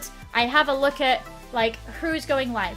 These teams that rely on you to have a certain hashtag and rely on you to have a certain thing, they offer mentorship for small streamers that includes, hey, tweet more.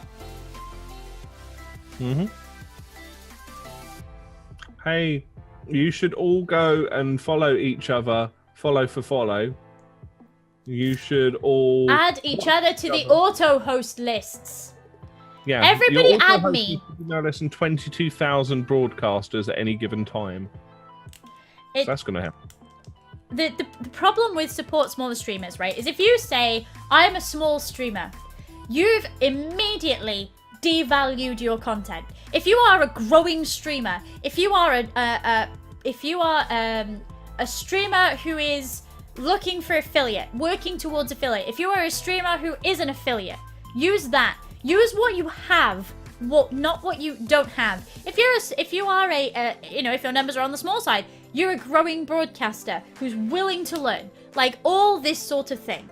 You're the one that I always love and the one that I always absolutely adore is raid into other casters, even if you've only got even if it's only you and your cat. Because then I know that not only are you supporting my channel, right, which is a wonderful feeling, but then I know that you're a caster who actively casts. So I will look out for when you are live. Yep. Don't devalue your content from the off. Don't just sit there and go, I'm a small caster, because that puts you in the box of you're always going to be that small caster. Be an aspiring partner. Be whatever it is. Anything. Be fucking anything. Be a pinto bean on acid. It doesn't fucking matter what you are. Don't be small. As long as you have a brand. Yeah. As long as you have something to present to people as your unique angle, as your reason to be fucking clicked on. Be a fucking 16 pounds of manure in a £5 bag. Doesn't fucking matter. As long as you've got something that's unique, that's eye-catching, that's going to make someone click on your tweet as opposed to the other 250,000 that scroll past them every fucking day. If you can't find your USP, if you cannot find your unique selling point for your stream, and saying that, having a nice community, an inclusive community that feels like family where people can share openly, that's not a USP. No. It's not. That's every half-baked community. That's not unique to you. I promise. That's not your unique selling point in any way, shape, or form. Take some time to find it. Experiment.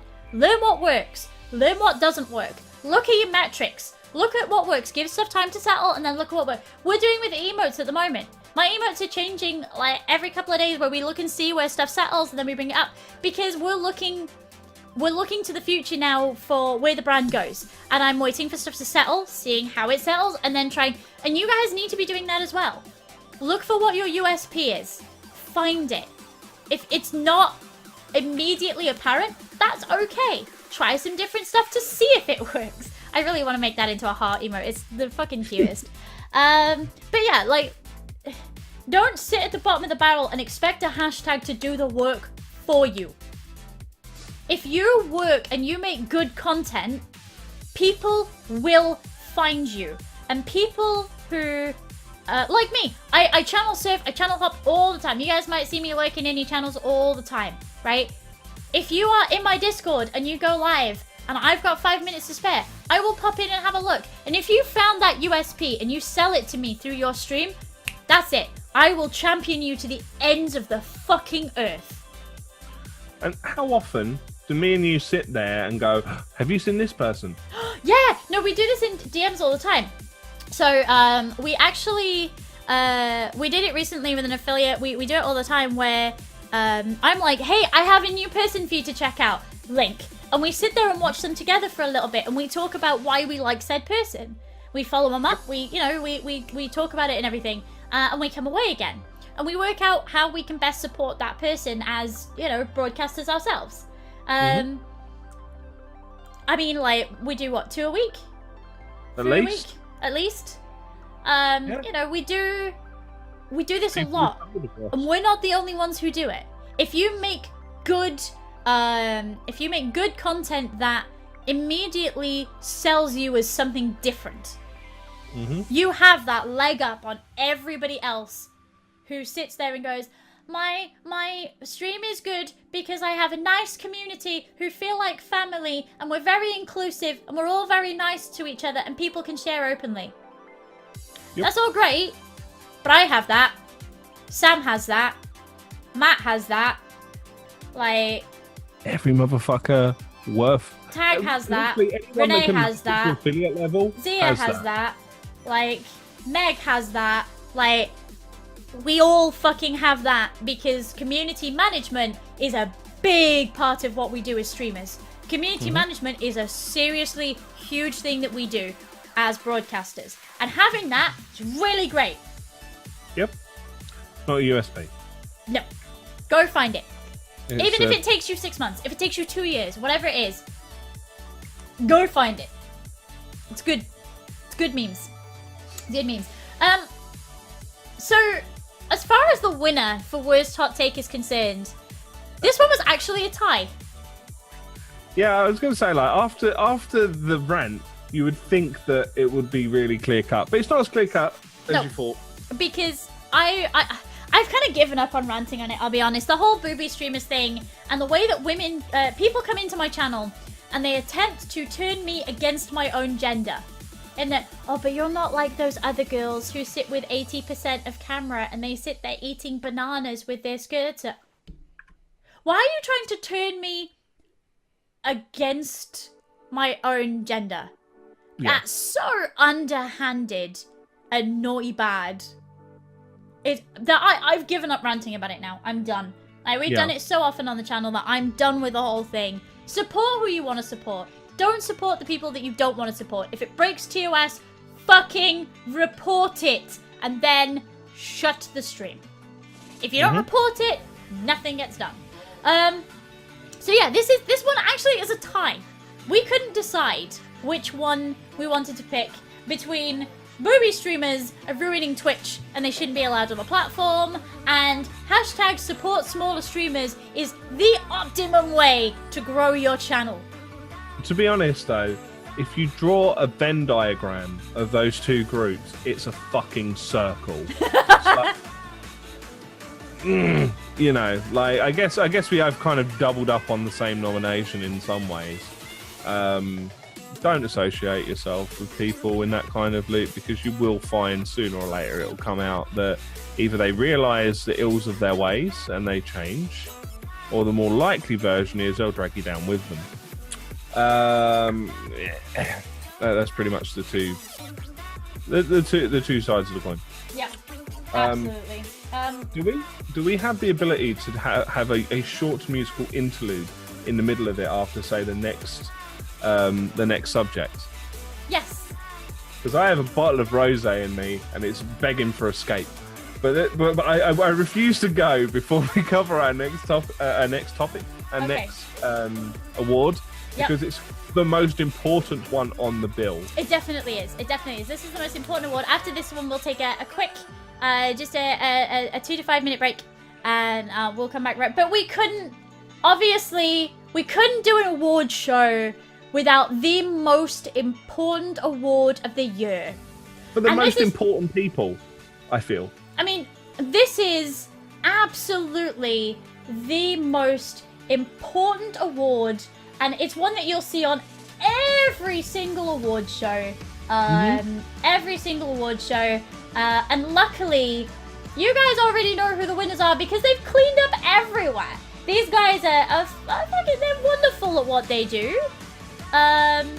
Absolutely, they're the fucking most wonderful podcast out there. But, they needed competition. And there has been a fair amount of competition this year. Like, do we need to go through the nominees? I mean, seems so crass. I feel bad for them, like. I mean, the competition. Operating against such glory. I mean, it's just. Fine, right, so there's a dog. I knew I was going to break it as soon as we got to this one. There's a broken JPEG.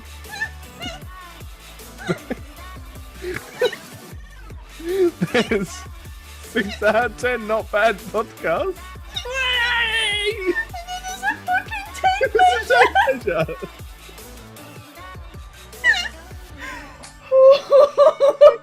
This is going to be as funny as it was when I came up with it.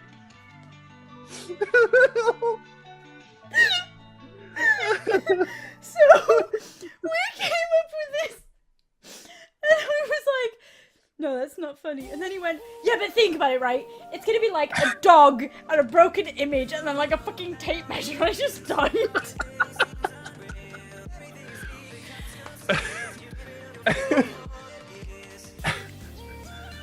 I love how chat has just turned on us and gone, I fucking love broken fucking dog! Fucking dogs are great! Alright. And the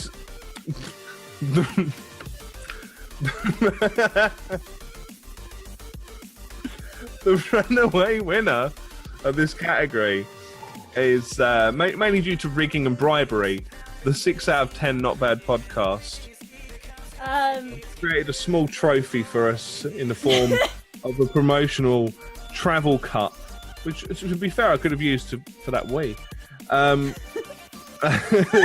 With promotional content. I haven't actually filled it with weed, don't worry.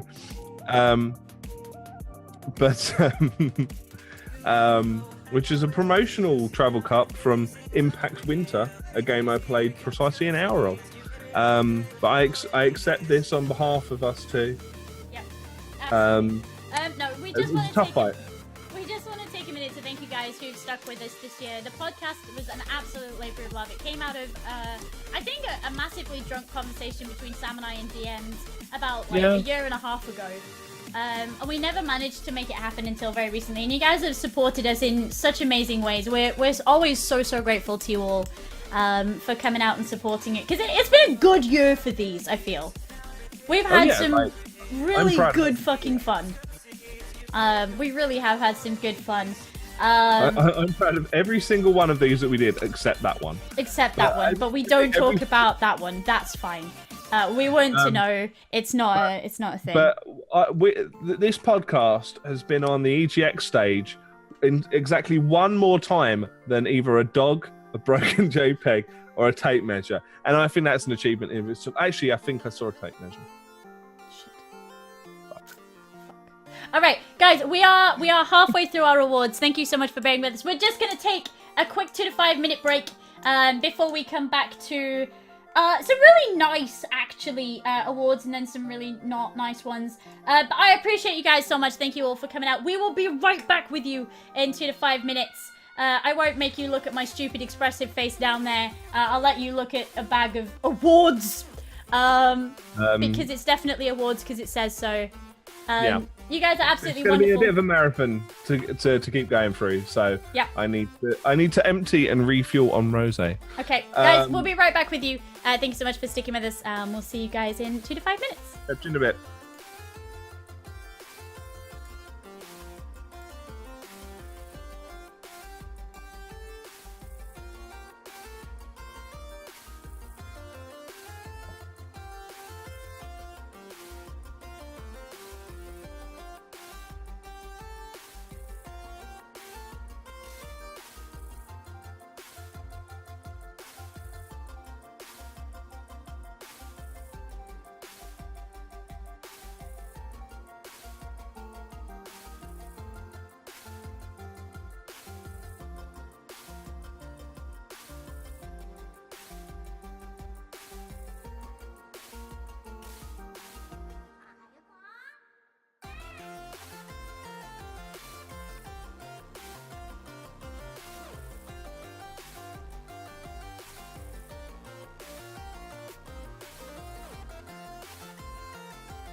mental. I just need for you to see all the potential. Yeah, it's killing me, thrilling me. Oh, there's not enough hours in a day. I've been thinking to myself, before you go, just stay for a minute. 'Cause we both know that your heart's still in it. Still in it. Still in it.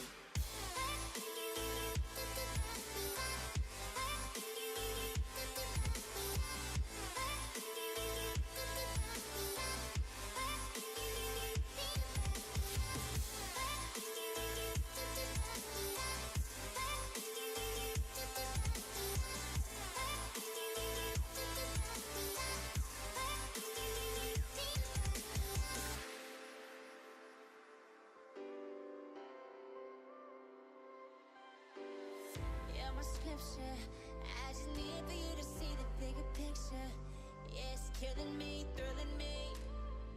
Tell me what I gotta do for you to stay. I've been thinking to myself, before you go, just stay for a minute. 'Cause we both know that your heart's still in it. Alrighty, beautiful people, welcome back. How y'all doing? Sam, I'm bringing you back in. Are you all good? Are we all? So much emptier. Yeah. Are you doing good? Yeah. You all good? So much emptier than I once was.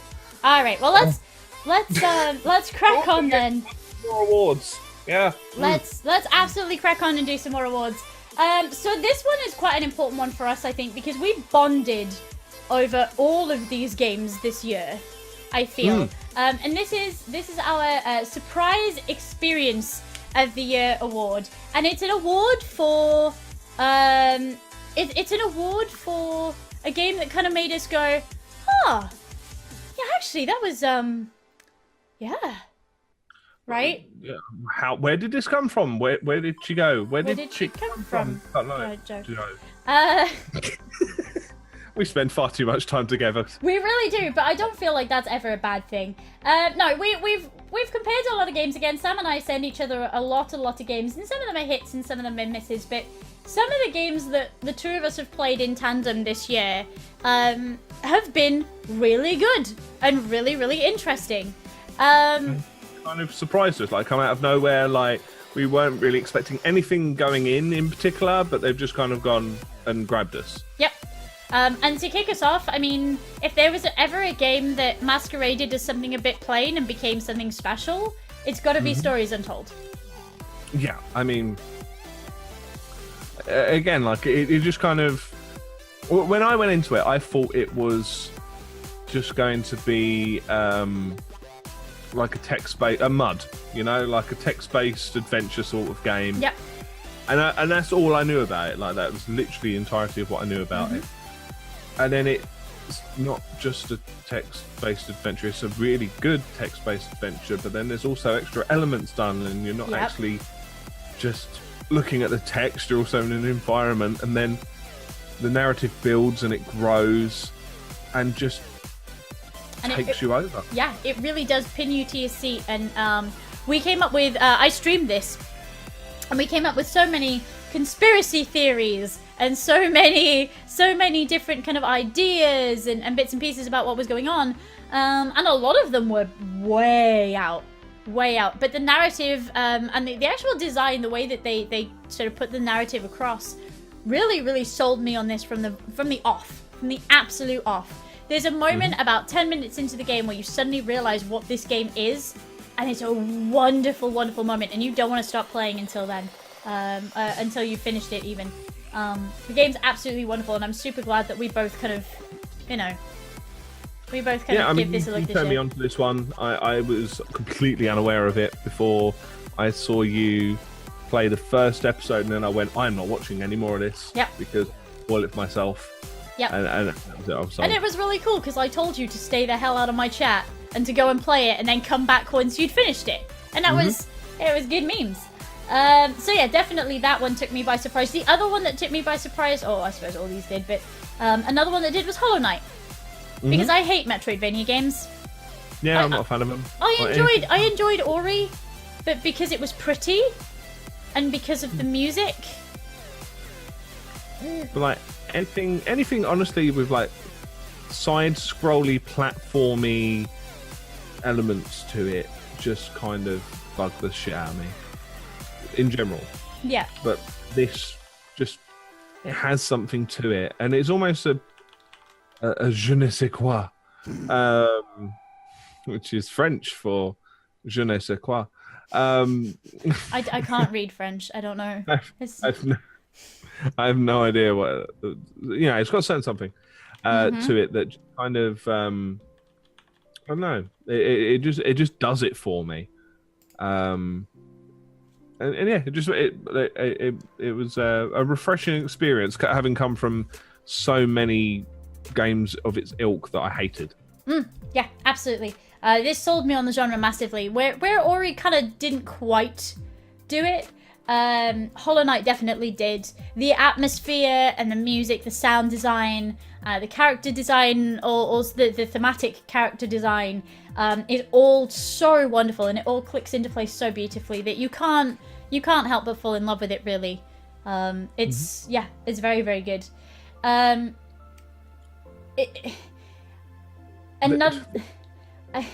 This is an interesting one, actually. As the next one, because Sonic Mania. I hate Sonic games. See, I don't. I like the first three, and then Mistake, and then Sonic Mania. So, I'm in a similar boat, but I genuinely can't play Sonic games. I can't. I hate them. They move too fast for my eyes. The controls are always a bit kind of janky. I'm not a big fan of Sonic as a character anyway. I really don't like Sonic games. I have played the shit out of Mania. I have all 3 save files going on my Switch. I have played it on the TV. I have played it on the bus. I have played it on airplanes. I've played it in the car. I cannot Played stop. it on a boat, played it with a goat. Yep, that's the one. That's the one. I genuinely love Sonic Mania because it's what I expect people feel about 1, 2, and 3. Yeah. But in an accessible way for me. I wasn't going to even look at it. And a friend of mine who I trust implicitly went, try. Just please say, just please try it. And I kind of just fell in love with it. It's got this beautiful atmosphere. And the new tracks, so obviously it remasters all the classic ones, but the new tracks are so beautiful, but they fit that theme just absolutely down to the ground. For me, like, it is literally as simple as it's a Sonic game that's not shit. I mean, I feel similarly, but your list of Sonic games that aren't shit is slightly longer than mine. Yeah, true, but like, it's just that part that really caught me off guard. Like, that's sort of why it's in the surprise experience category, because I was expecting it to be dog shit, and it was actually pretty good. Like, it was a fun experience. It was accessible. It worked. It looked good. It worked well. It wasn't, running at 4 FPS because it had to decide what stuff to sacrifice in order to allow it to be loaded, which was a problem on one of the older systems. I mean, it has callbacks to the originals, not only in kind of level design, but, in the feel of it, I think. Because a lot of the ways that people who love the early Sonic games describe Sonic to me is how I feel about Mania. I never ever got that feeling off the first 3, but now I get it. I mean, it's a tough one because obviously nostalgia colours stuff, and I played the earlier Sonic games way back when. But like, is this better than the early ones? I don't know. Maybe. And I mean, don't forget, it didn't come from Sonic Team. Yeah. Well, I mean, this is practically a fan game, right? But yeah. I absolutely love it. And last on our list, we have a game that I didn't want to play in the slightest because, oh god, this fucking visual novel weeby shit. I have played this, and I've played Doki Doki this year, and I'm now looking to give these visual novel-y, weeby, shitty games another try. Yep. You played this first, didn't you? Yes, and this was just completely out of the blue. So I had an email from a PR contact that was just like, "Hey, I got some games you can review if you want," and I went, "The fuck is Danganronpa anyway? I've heard people mention it. I saw a streamer called Kitch22 playing like one of the side games from it, which was just weird and just bizarre." And I was like, I kind of like bizarre. I looked at a trailer for it and I was like, this is a bit Phoenix Wright-y. Like this, that's kind of okay. I can deal with that. So I asked for a key, and I'd say within the first 10-15 minutes, I was fucking hooked. Absolutely hooked. Yep. Like, the story is phenomenal. Yep. The character building is phenomenal. Yep. The way that the cases proceed and the way that revelations come out and the way that you put them across on like almost the theatre of the almost like a courtroom drama in it is phenomenal. It's got one of the best twists very early in the game that I didn't see coming from a fucking mile off. Because it's not something I've ever encountered. They say the word cunt in the game. I've never heard They say the much worse than the word cunt. Yeah, but I have never heard the word cunt in a game before this, and then Assassin's Creed Origins had it as well. But I've never heard it in a game before then. And yeah, it's just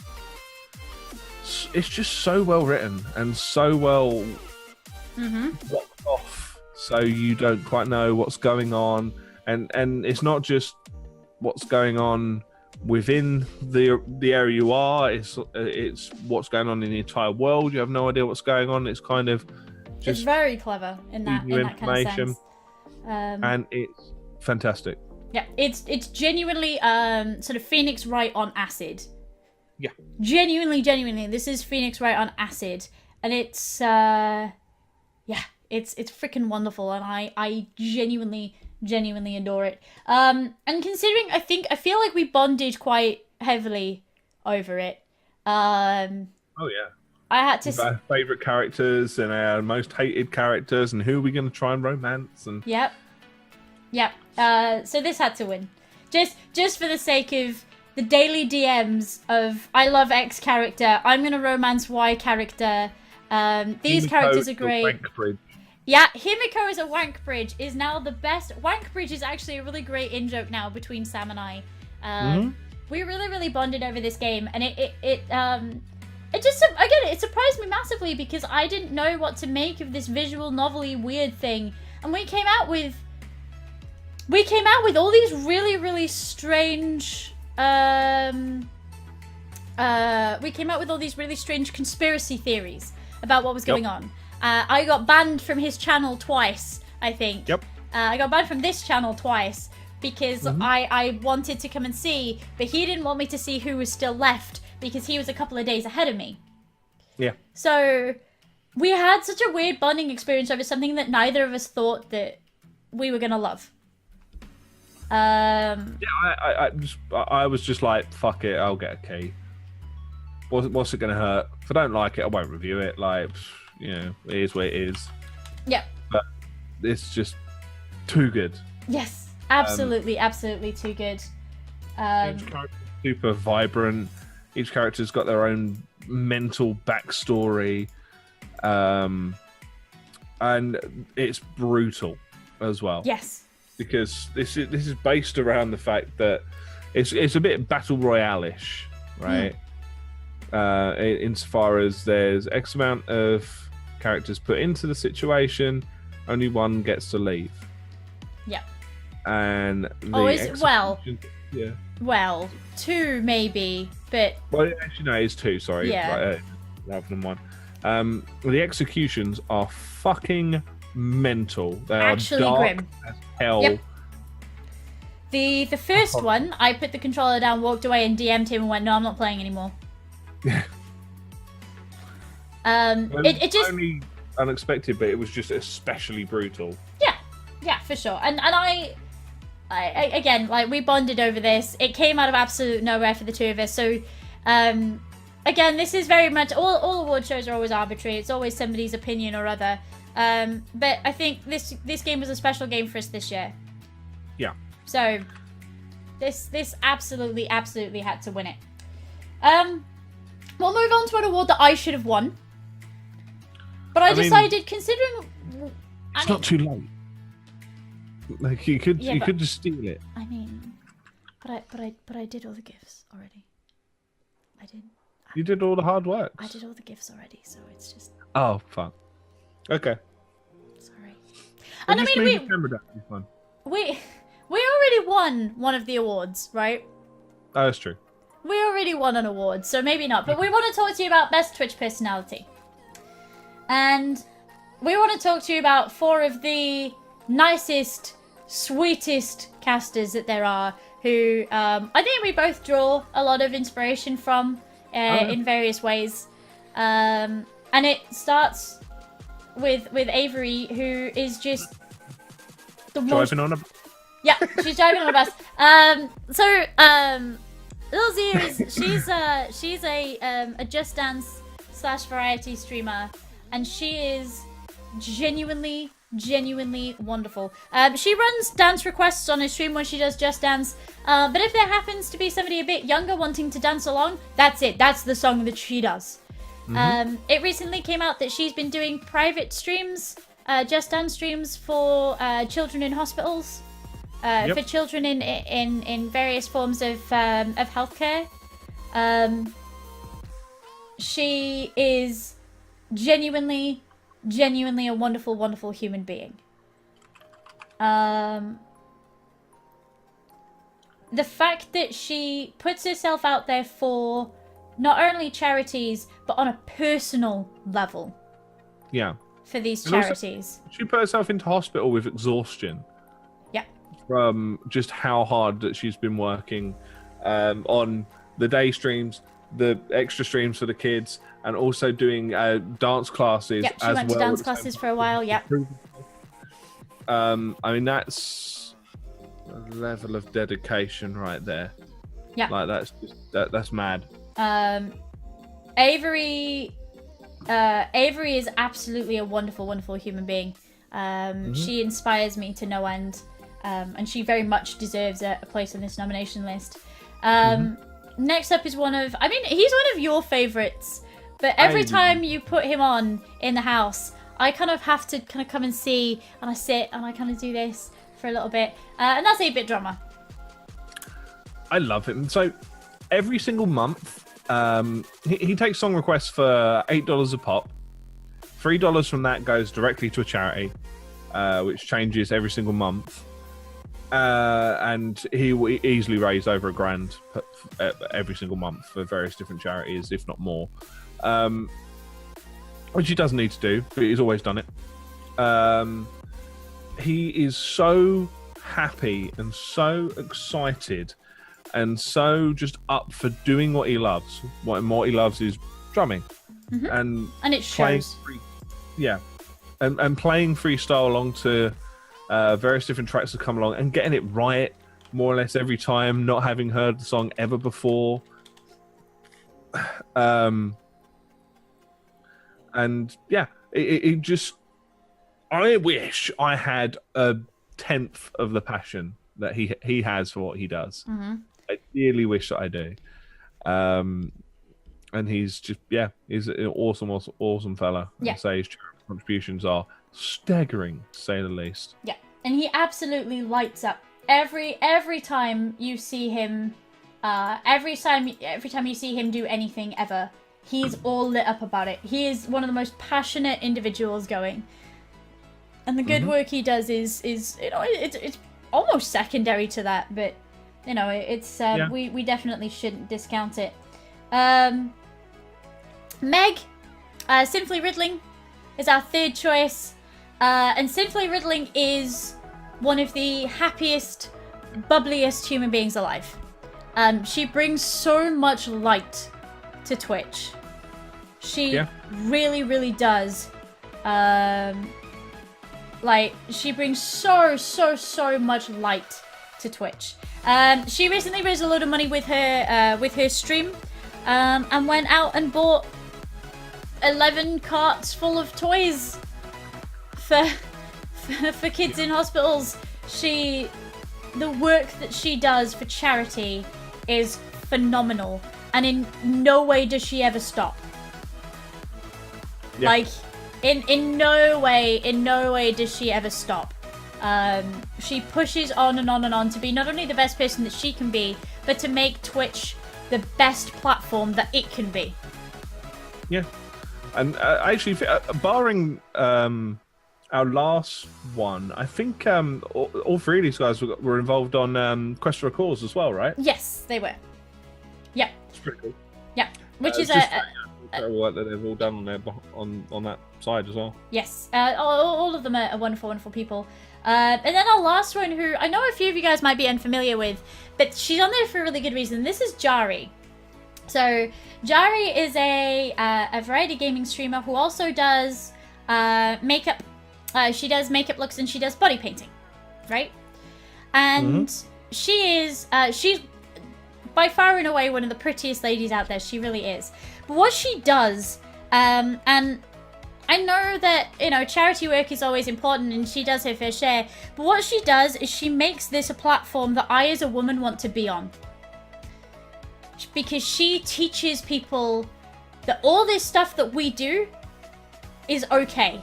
And the fact that we're women doing it is absolutely okay. And there is no reason why we should be ashamed of it.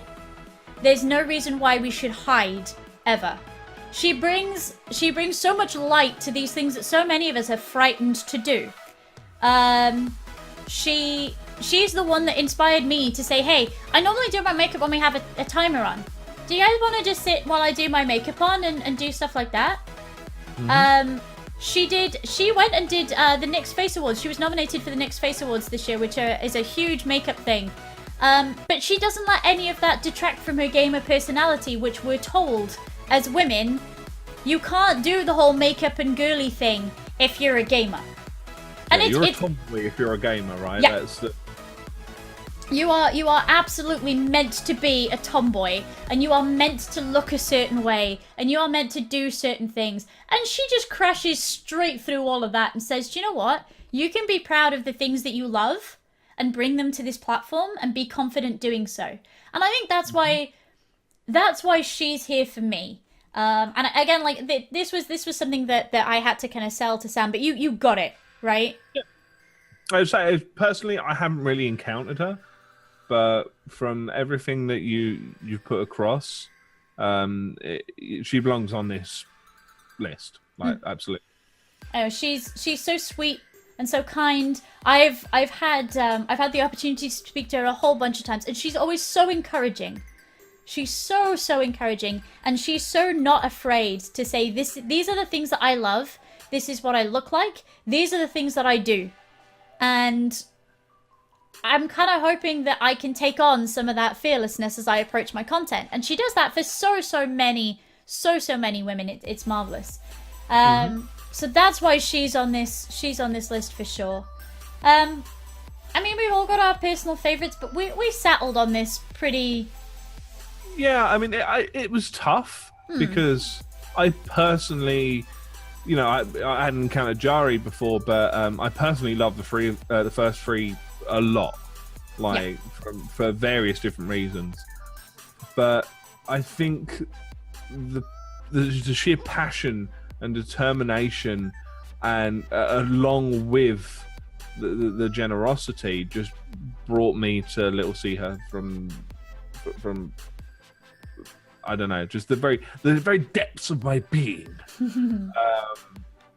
Because I've never seen her have a bad word to say about anyone, which is fucking rare on Twitch. Yep.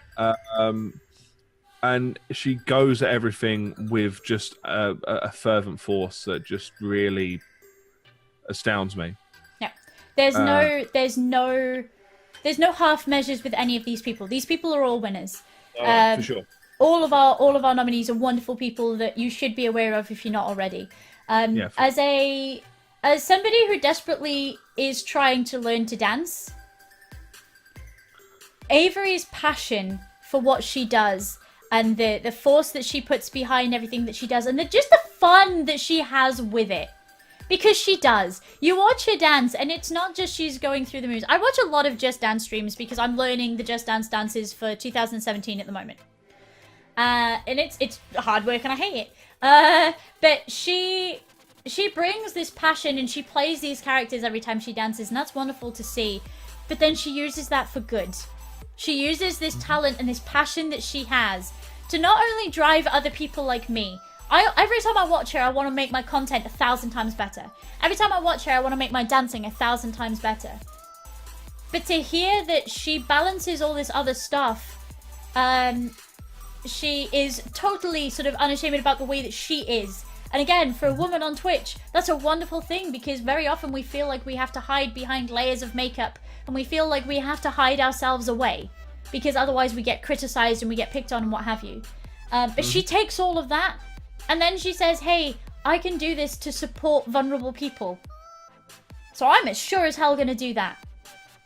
She brings so much light and so much love to this platform that she was... I saw a tweet from her the other day. She had some technical issues that forced her to stop her stream really early, and she just went, okay, well, I just have to take that as a day for me to take a shorter day and a day off, and I'll sort out the computer and we'll come back stronger tomorrow. Yep. If that was me, the fucking PC would be out the window. I'd be screaming about how I fucking hate everything to do with streaming at the moment. Fucking ruined. Why do I even bother? Yep. Like that. And it's so easy to do that. It's so easy to get very caught up in how personal it is when something goes wrong. And she goes, nope, I'm going to take it in my stride and I'm going to find some other way of doing stuff. And I'm trying to learn that desperately. And she's definitely one of the people that like I want to learn that from. She's absolutely wonderful. And as I say, the one that gets me always when I watch her stream is there's always somebody who says, hey, my daughter or my son wants to dance along with you if you dance X dance. And immediately that's the one that comes on. Yep. She loves it. She does when she can, she does world stage stuff so that you can dance along with her. She's so supportive. She talks about practice and about routine and things like that. She's absolutely wonderful streamer and she very, very, very, very much deserves all of the awards this year, but as do all of our nominees. Absolutely. Just, you know, we were quite stern with ourselves. I think we wanted to kind of just have a four-way tie, but I mean, at one point we got an adjudicator in to help because it was this is true. Yeah. It got to the point where we were going, we just don't know. Just give it to everyone. Everyone on Twitch is the best streamer. Yeah. Unless they use that hashtag. But yeah, you know, it had to be one. Yes, it did. Yeah, there are no losers here. No, absolutely not. Should we talk about something that I don't know why we're talking about, but it's possibly my favorite category of the year. Oh no. So we are moving on to best game that didn't come out this year. Confused? Me too. So these are games that should have come out this year but didn't. And we're going to attempt to explain why. Like, they should have come out this year. But it's going to be an attempt. Because the first one is one of mine. And I can feel the judgment seeping already. Best game that didn't come out this year is Honey Pop Sudoku. I have played so much Honey Pop this year, it's not even funny. I have played because it's just the most like relaxing, mind-numbing thing that you just play Honey Pop and you just do it. You just kind of do it and it's fine. I personally wanted for this year, and I want to pitch it for next year, Honey Pop, but with Sudoku. Because Sudokus, then you actually feel like you're earning their affection because Sudokus are hard. I mean, there is nothing that I want to pursue in life more than covering up a lady's nip-nips with numbers. I mean, that's just paradise in my mind, I'll be honest. Yeah. I don't get the Honey Pop games. I could play Honey Pop until the end of time. I love playing Honey Pop. You will very often notice that some of the streamers who have little pop-ups on, that I'm on their friends list, it'll come up with Tiny Pixels who's playing Honey Pop, and they'll look at it and go, I'm just going to turn off friends list. And it's me every time I play Honey Pop to death. I freaking love it. So yeah, Honey Pop, but with an actual, like, difficult-ish puzzle mechanic, sort of similar to Sudoku. Yep. That's where I'm at for games that didn't come out this year, but bloody well should have. But what of Parappa the Rapper 3? Not just your standard tracks. I'm talking all new tracks. I'm talking maybe bringing back Punch, Kick. It's all in the mind. If you're gonna test me, soon you'll find. Like, just. There needs to be more Parappa the Rapper. Parappa the Rapper is like one of the best games of all time. They had Jamalami, which wasn't the same because it wasn't Parappa. Oh wait, they tried to kickstart a rhythm game like that this year, didn't they? They did, didn't they? And it fell out on its face. It didn't go anywhere. But yeah, I can't imagine why in this day and age we wouldn't want. I want a 2D cutout to play along with. That's what all my real friends look like in real life anyway. That's what you have Danganronpa for, surely. But yeah, no, it's... Sure. So Parappa the Rabbit 3 is... Parappa the Rabbit? Oh, Christ. Parappa the Rapper 3 is definitely contender for game that didn't come out this year, but fucking well should have. In other news, a VR game worth a damn should have come out this year, and it fucking well didn't. No. You guys can tell me all day, oh, but Resi 7 had a VR mode. Oh, but VR Fishing... No. Those games weren't designed... Like, sure, some of the scares in Resident Evil 7 are great with a VR set, but they're not VR games. They're games with VR compatibility. There is one game that I would say is almost there, which is Star Trek Bridge Crew. Yeah. And that was... nearly there. Yeah. It was kind of fun in a limited kind of way. Yeah. Again, we're hearing mention of Rush of Blood. I mean, if Rush of Blood wasn't a totally hollow experience, maybe. Then but Rush sure. of Blood is a hollow experience. It's a ghost train. Good. Like. Well done. Yeah.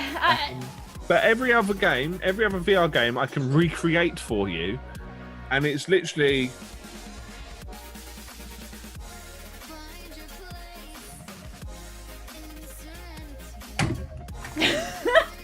The best one, the best VR game that I've played this year was Audio Shield.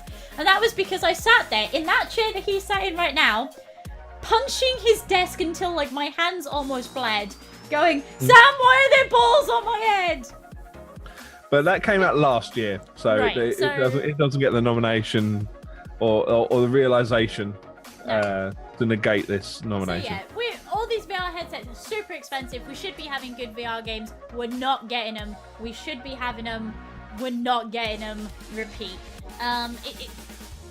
Yeah.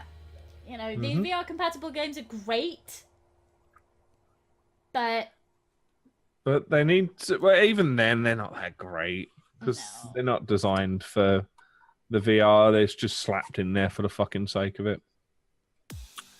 Pass. I mean, the lack of VR games makes me feel like an anime fan on prom night. But precisely this. No. Our last entry to this list that should have come out this year but didn't, is one of Sam's design. Look, all I'm saying is Mighty Number 10. Given the chance to right all the wrongs, and make another really fucking shite Mega Man knockoff. I think it's a crying shame. Do you know if you go to Newgrounds, go to newgrounds.com, and you can find so many really shit Mega Man games to fill that void in your heart. Like, totally for nothing. Yeah, totally for nothing. But I would like to tuck more dollars in not Mega Man's garter, as is being shown in a lovely GIF. I think that's the much more fun solution. Oh, no. Okay. So I'm being challenged in chat over this, and I will agree that some of the, like, as somebody who lived on Newgrounds for years and years, right? I agree that some of the Mega Man rip-offs are fucking wonderful. Absolutely wonderful. Most of them are shit. Nah. Most of them are shit. Mighty number 10, though. Coming direct to newgrounds.com and congregate.com. Mighty number 10 to disappoint a new generation. I think the winner of this, though, has to be covering women up. Covering their nips. Covering women's nip-nips with numbers. Covering their nips with noughts. Yeah. Hoonie Pop. Uncover noughts with newts. I mean, I don't know how it works. But yeah, Honey Doku is definitely the game that I should have fucking been playing this year. But the devs are so lazy. Do you know how cheap it is? Do you know how cheap it is to make video games? We covered this a few topics ago. So, for those that didn't get it, that is a man committing Sudoku in that gift there. And I'm very pleased by it. I just like the cheeky corner. Yeah. Just popping out the slit. Good job. Good job. It made me very happy. Question the integrity of this entire category, says someone in the chat. You're wrong. This is this is the best category. Just as good. This is just as filled with integrity as the best podcast of the year. And considering we are the winner of that award, you're wrong. Moving on. So, to a proper, decent, good award for this totally good and proper award show. Scourge of the Earth 2017. And I'm going to let you take the lead on this one. Because... there are so very many to choose from this year as well. Like the problem this year was actually slimming down the number of nominees. Like it wasn't even a case of like, oh god, how will we fill this category? Oh, that's going to be really difficult. No, it's really fucking easy to fill out this category and then some. So first off, numero uno, we have EA with so Star Wars Battlefront 2, you've got the loot box stuff, you've got the microtransaction stuff, you've got the fact that it's really difficult for you to grind, you've got the most downvoted comment in Reddit history. You've also got them closing Rebellion Studios for no apparent reason whatsoever. You've also got them pushing Mass Effect Andromeda out the door for no particular reason other than they just want to make profit and line their pockets. Pivoting design. You've got the fact that they have made pledges to wedge microtransactions into more and more of their games because that's how they make their profit margins nowadays. You've got the fact that some friends of mine were actually affected by some of their cuts because they decided to get rid of a lot of their international services for their customer support. You've got the never-ending issue of FIFA coins every single year that people get really fucking pissed off with because the game's just a rehash game with a few different team changes, a different fucking shader on the grass, and then just moving on from there. It's Visceral, not Rebellion, babe.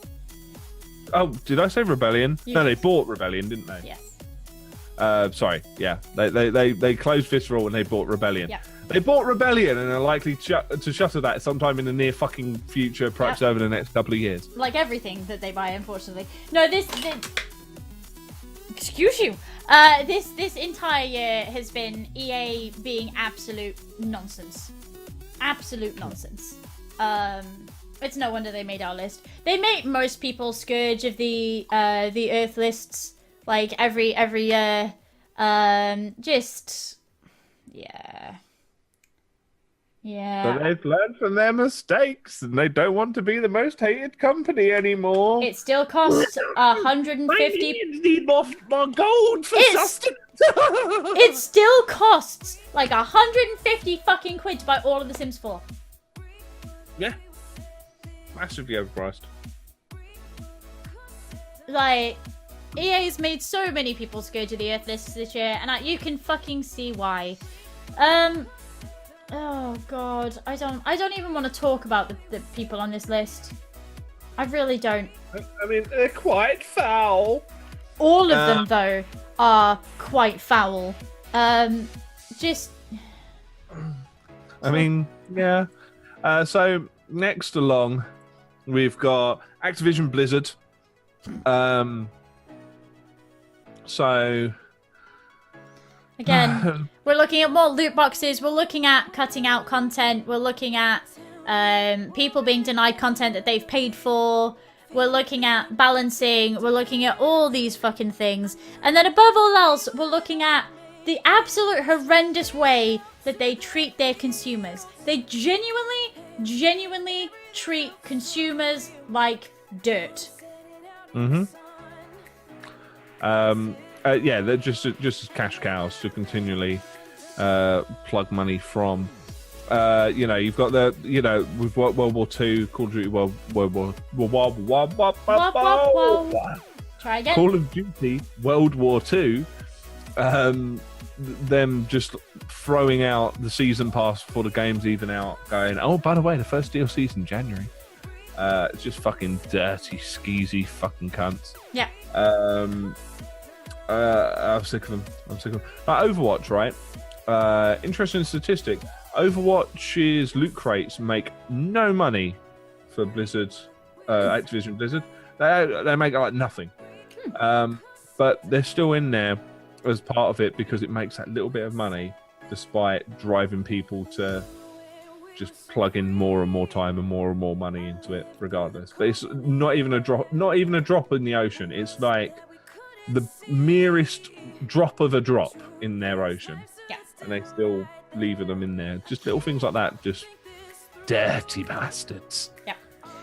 Talking of dirty bastards, this next one is the one that irritates me the most, and I'm gonna just have a moment. Alright. So if it's not you put in a grind system, right? You put in a grind system, you put boxes in your game, sure, you're a bit of a scumbag. If you advertise a box for charity, but neglect to say that you get access to a character for charity, right? If you neglect to say that the money only goes to charity if you buy it in certain states, in a certain country, you can get the fuck out. Because people all over the world will fall over themselves to support charity. Mm-hmm. But if you haven't told them that that money doesn't go to charity unless they're in specific states, get the fuck out. Absolutely do not use charity as a way to convince people to buy something that they didn't fucking need. Don't you dare not make that clear. That is so fucking abhorrent. I don't even know what to say. It is so abhorrent. And further on top of that, was that not a charity box made on the back of a dude that had died from their team? Yes. Is that not just like the fucking Mr. Whippy dog shit on the cake of country? Like, just... How can you be that fucking vile? I don't know. I'm just... I can't. No part of my brain can understand telling people that they can buy something to do with a somebody that died, which is a massively, horrendously traumatic and tragic thing, right? Mm-hmm. You can support charities to stop that from happening again by buying this, but only if you're in like 3 or 4 fucking states. The rest of the world, no, you're just lining our pockets. That's actually disgusting. You couldn't have perhaps found a similar charity in different locations to support? No. Charities will vary due to region. It's not hard. Or we will match donations from X country. We will match donations from X region. It's not hard. It's genuinely abhorrent behavior, and I don't understand how anybody in the world ever thought that was a great idea. For sure, put the message out there that you're doing it, but make it so fucking clear that while this is available to everybody, you are only contributing to charity in X areas. Yep. It's not hard. No problem. Not that there's any feasible reason to not transfer that money across anyway. You're a global company, you can globally distribute your funds. Yep. Last on our list is Bungie, right? And it's technically still time again, but Bungie did step over a certain line by locking out content in a complete reflection of what they did with Destiny 1 for people that didn't purchase the DLC right off the bat. It's going to be exactly the same meme with their season pass and your expansions that you've got. Well, not season pass, the expansions that you need to buy, which is the same price. We learned from our previous mistakes, and we're very sorry for anything that we fuck off. Yeah, like that you've got that. They've got the fact that they introduced major changes to introduced certain weapons that were just ridiculously OP. Clearly haven't. And then just went have them. Everyone has one. That's fine. It's just horrendously mismanaged. Yeah, what they've done with Destiny 2 is it's not great. As somebody who was really excited to get into Destiny 2, I've been so let down. It's not even funny. Start pushing the print money button instead. Yeah, sadly. So again, this one was a really difficult one to call because they're all cunts. Yeah. And the two that sprang to mind, obviously, were EA, who have done so much wrong, it's not even funny, across so many different categories. But the Warner Brothers thing really tipped me. That was so upsetting. Absolutely so upsetting. But I think because of the sheer amount of nonsense that EA has pulled. And EA, don't forget, have tried to curry favour with us in the last few months. When in fact, they're actually looking after their own pockets. So most definitely, EA are scourge of the earth. Absolutely. And it's to the point where they should know better. They have pulled the worst fucking company of all time and various different bits of shit repeatedly. That they should know better. They should have learned from their mistakes. They said they were learning from their mistakes. Their PR is constantly on the topic of we have learned from our mistakes, and they haven't. Not in the fucking slightest. No. And it's to the point where their fucking profit is more heavily from loot boxes and microtransactions than it is from their actual games anymore. Yep. And they try to justify it by saying, oh, we need to have microtransactions and loot boxes in there to be able to cover the cost of development. Their cost of development has dropped £300 million on year on year since 2014. So, no, it's not. It costs you less money to make games now, and you are creating more profit from them. Fuck off. I love this video so much. And also FIFA. FIFA is still shit, yeah. It's FIFA. So, the next category we have is actually really nice because I couldn't sit and dwell on this one for too long. But I'm gonna need a little bit of help to run this category. Because we're going to talk to you guys about Sickest Jam of the Year. Now, we could sit and talk about best soundtrack all fucking day. Like, all fucking day. And there's so many great soundtracks, but I think we wanted to make this ever so slightly more personal. Uh-huh. So we went for Sickest Jam. Now, Yes, fam. as we go through each track, I'm going to attempt to play you some of it. But there's no guarantee that I've worked this bit out correctly. So please bear with me. Sam, do you want to tell us about the first track? I mean, if all else fails, I'm going to play it on my nose flute instead. Oh, God. Okay. So, track number 1 is from Danganronpa V3 Killing Harmony. And it's a track that plays just as you're about to get into like a head-to-head argument with someone else in the game, to be able to state your case, to try and win over everyone that you're trying to survive with. And it's a real kind of struggle for survival. It's a real kind of strife one. And Danganronpa, like the main problem we had with Danganronpa was picking a track, because there are so many. Sorry, I was celebrating because it's working. They can hear it, and I'm like, There's so many fucking great tracks in this, but this one really kind of stands out as like I don't know, just a really involved, really solid track that really conveys the sort of urgency of the situation in the game. Like, I fucking love it. I mean, this is the one that I put on yesterday to kind of crack through getting a lot of this done. Yeah. We fought over which track this was going to be off of the soundtrack. Which we actually did. We actually fought over which track this was going to be. But this was the one that kind of, I don't know, this was kind of the one that spoke to us a little bit. And yeah, we like this one. And this is a great driving force for getting up and actually getting things done. So yeah, this one was a really great choice for us.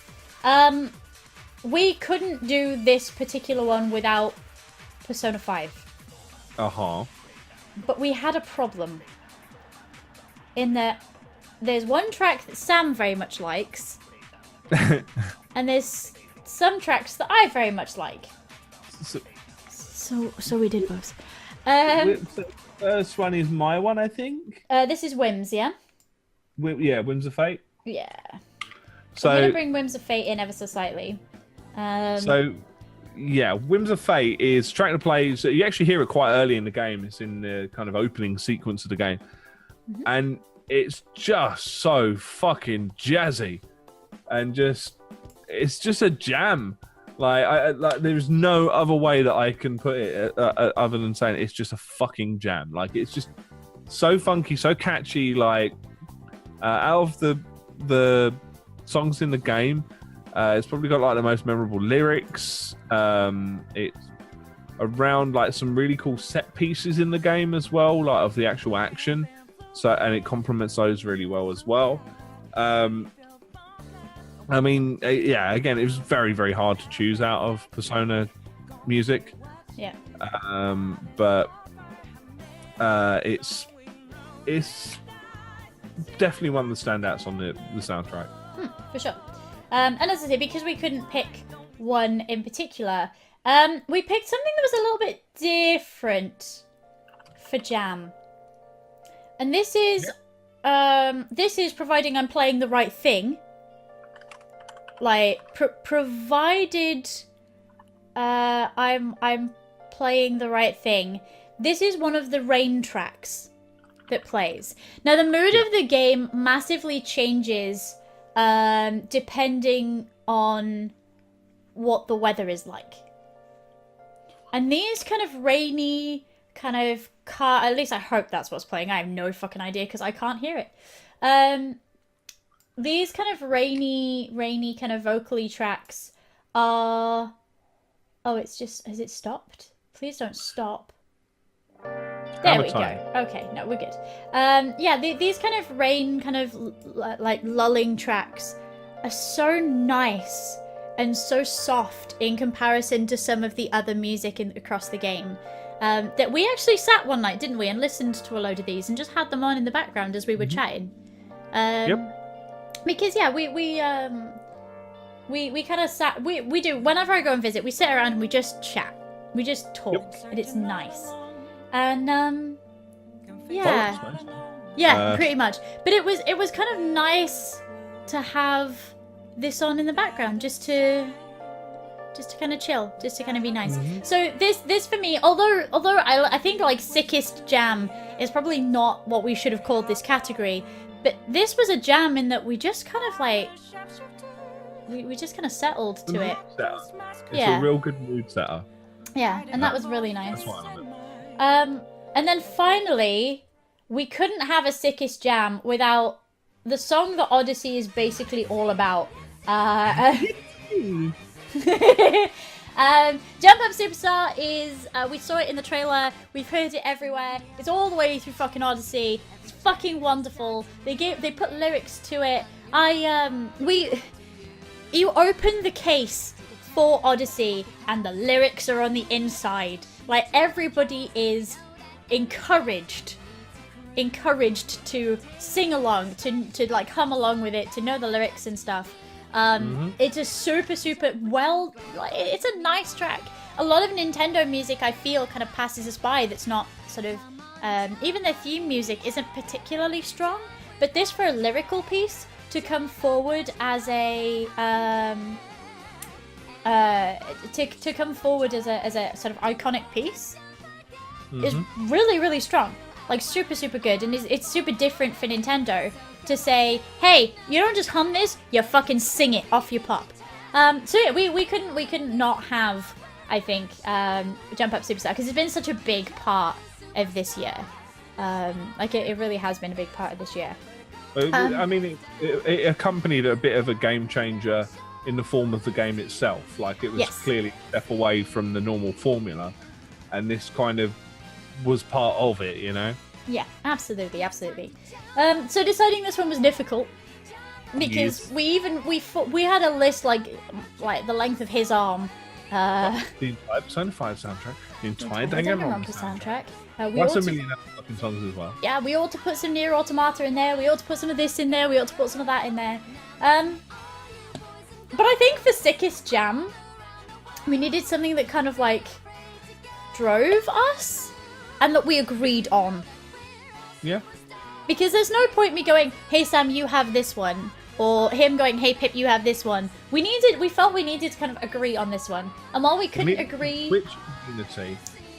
Exactly.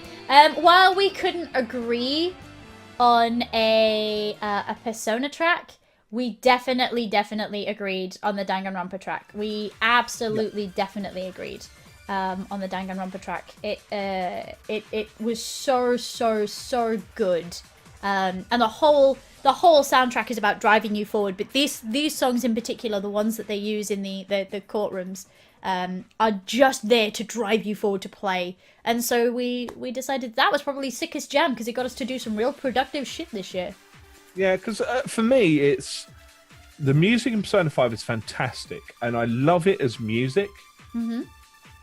And yes, it can help to set the mood, but the Danganronpa tracks are just so in line with what you're doing, and so in line with trying to create the feeling, the desperation, the emotion, the despair that you're supposed to be experiencing at that point in the game, that it had to take it, which is, I'm sure, probably not a popular and perhaps quite a surprising summation, but it really does create an oppressive mood, and like a really kind of... It's that sense of despair.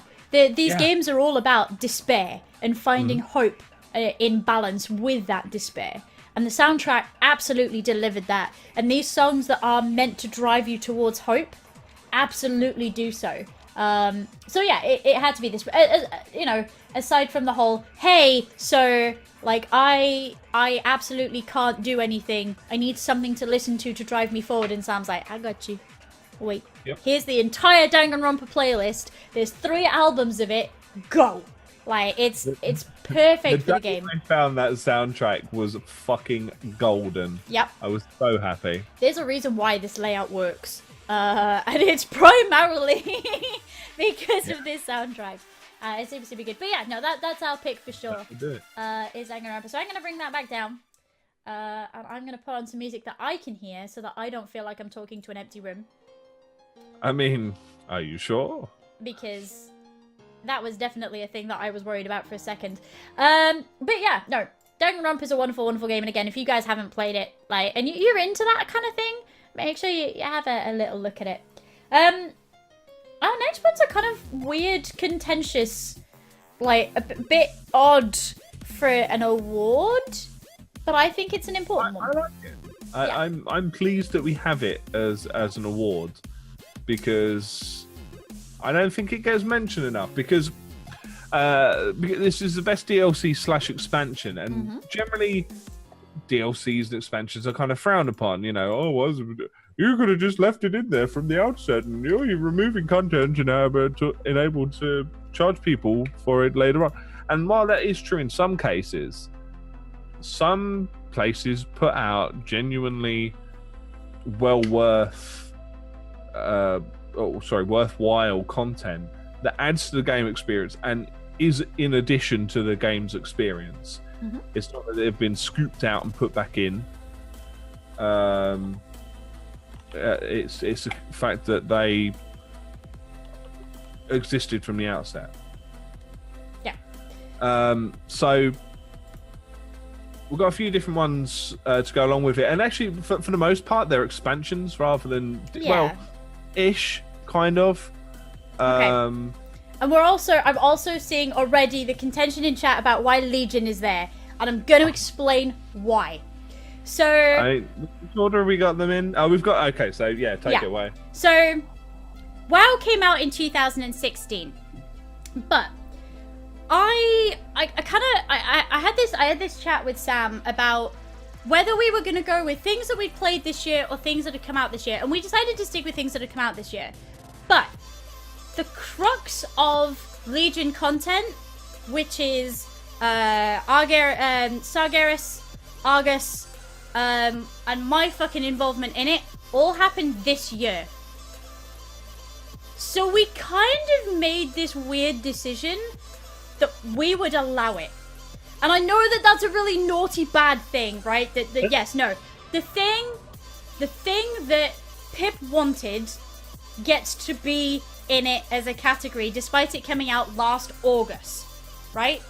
But the crux of the content and the crux of the Legion story is by far and away the movement to Argus and Tomb of Sargeras coming out, and Taurus and things like that, things of that nature. The majority of the patches that have come out for Legion this year, and the majority of patches that are on their way for Legion before the end of the year, fingers crossed, please, for the love of God, make this expansion. So we kind of made this odd decision to include it, and I'm seriously sorry if that like upsets a couple of you guys, but you know, ongoing content is ongoing content, and the addition, We're seriously sorry if it upsets some of you guys, but fuck you, it's our show. Right. No. I just want to make sure that you guys understand. Like, while it did come out in August, looking at Argus content in particular, looking at Tomb of Sargeras, like all of that sort of content is further along the line. So we decided to kind of let it by on that merit. Talking of Legion has been a wonderful, wonderful expansion for WoW. Absolutely wonderful. It took the shit garrison system and made it slightly better. It gave us amazing bounds of story. It gave us demon hunters, which are a really fantastic fucking class. And what it's actually done is it's sown the seeds of unrest in players by forcing us to work together against some of the biggest threats that we have ever known in the game. By taking us to an entirely new planet that is so visually stunning by taking us into Suramar, which is one of the most gorgeously presented cities that I've ever come across, and just watch the sort of slow burn of Suramar as it falls apart has been absolutely wonderful. Absolutely wonderful. They've done such a good job with that expansion. Legion allowed us to feel powerful. Because we've gone from level 1 to level 110. But at level 110, even at a level 100, 101, you feel powerful. And that is a very strong thing for an MMO to give you. So Legion was an important thing to put in here, because the changes that they've made to the game since Legion and the changes that are coming, so the destruction of Silithis is soon TM. And it's gorgeous, and I can't wait. This expansion has opened doors for so many players. It's got so many players to come back that we couldn't ignore it. The persistent content through this year meant that we should definitely include it. I'm still level 95 or so I've got no idea. Yeah, but you also play Horde, so you can't come and play. Well, you can come and play with us, but not really. You can do the next one, because you know more about this than I do, because I hate it. So Stormblood for Final Fantasy 14. I was a little torn about putting it on the list, because the content itself was okay. It wasn't amazing. It could have been better. There was a hell of a lot of it. Don't get me wrong. There was a hell of a lot that was delivered in, and that obviously it would be built upon with further patches, as is the norm with MMOs. But they completely overhauled most of the combat classes. All of them actually. They completely overhauled everything. They changed the way that notifications came up on screen for the various different classes. So, for example, if your character needs to build like stacks of a particular buff before they can do a certain attack, there's now visual reminders of them, very prominently placed, like all done in an artistic style. Oh, like WoW does. Like WoW's combo system does. With tons and tons of mods in order to make it look like anything. All right. Yeah. Okay. These are built into the game because they're intended. Oh no! That's a feature that's in vanilla, like in like plain WoW. Don't at me. Yeah, a smudge rather than a fucking thing. Anyway. But yeah, like honestly, are beautiful art pieces and whatever else. Yeah. Various combo systems, and like they changed up a load of the skills to make them work better and to be more complementary. Loads of like really cool raids based around previous Final Fantasy games. So there's like a Final Fantasy 12 one on the go at the moment, where you go through Rabanastre, which is pretty fucking cool. But obviously it's built on such a wealth of history, 30 years of Final Fantasy. Yeah. It wasn't amazing, but there's a lot of cool moments throughout it and a lot of great changes to the game overall. So that's one there. Yep. Then we have what I think is a really cool step. All right, yeah, no, this one's actually really neat. This is actually kind of clever, especially with the next game that they bring out too. Yeah. So you've got Total War Warhammer 2's Mortal Empires DLC/expansion. I guess it's DLC. If you have the first Total War Warhammer game, it's a free DLC that slaps that entire game into the second game. You get the whole map added to the map of Total War Warhammer 2. You get all the races added in. You get all of your DLC from the previous game added in. And that's something that will be continued on for the third game as well. And you'll be able to connect everything into this enormous map. And with every single race involved. And I think that's really fucking cool. Being able to work through different storylines with like the different races in Total War Warhammer work very, very differently in the way that they're managed day to day and the way that they work in combat and the different units that they get and whatever else. There's so much depth to this game. Yeah. It's actually a little unreal. And I just think that's a great thing to be able to do. Just be able to keep connecting up, keeping that content alive for when the next part comes out. That's really slick. Yeah, definitely. It's a really neat thing to do. And then the last one is Crimson Court, which is the Darkest Dungeon DLC. And it's in here because it introduced a new mechanic that totally threw players. It used its current mechanics in an entirely different way in order to give you a different dungeon experience entirely. It works totally differently to how the rest of the dungeons work. It gives you new bosses that are super well designed. New encounters that are really well designed. You've got your new curios to deal with, and it was just more things to learn, more things to take care of, but within the same. None of it felt out of place. And I think for something as heavily thematic as Darkest Dungeon, that's quite an ask.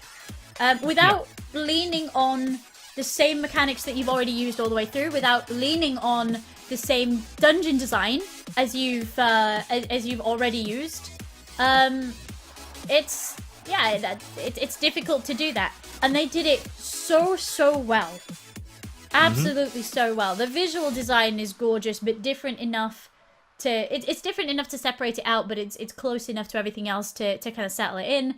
It's clever, it's good. And I very much enjoyed it, despite it stressing me the fuck out, because fuck Darkest Dungeon, and fuck everybody who plays it.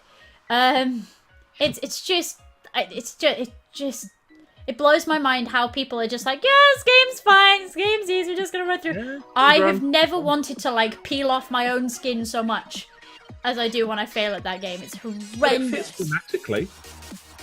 Like, yeah, oh, absolutely. That whole attitude fits thematically. I'd just rather keep my skin, thanks. And because I'd rather keep my skin, and because I'm the bossy one out of the two of us, you'll get Warcraft as your expansion of the year. Because even though it came out last year, the developments that have been in Legion this year, the improvements that have been in Legion this year, the story elements that have been put into Legion this year, the patches that we've had to improve Legion this year and to improve the world that we explore, have made it such an amazingly intricate game. I'm so excited for BFA, it's not even funny. I would say, like, with Stormblood, it was deeply flawed. With Total War Warhammer 2, it's cool, but it's slapping two games together.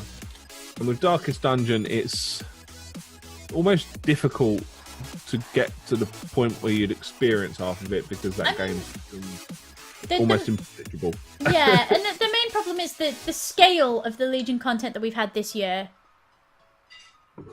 The pure scale of it has been wonderful.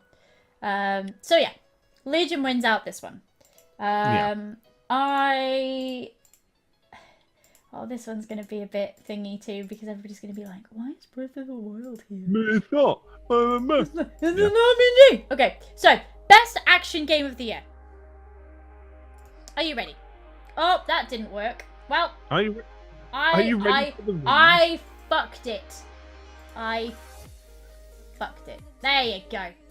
There you go. Really fucked it up this time. Didn't I, my dude? That's the one.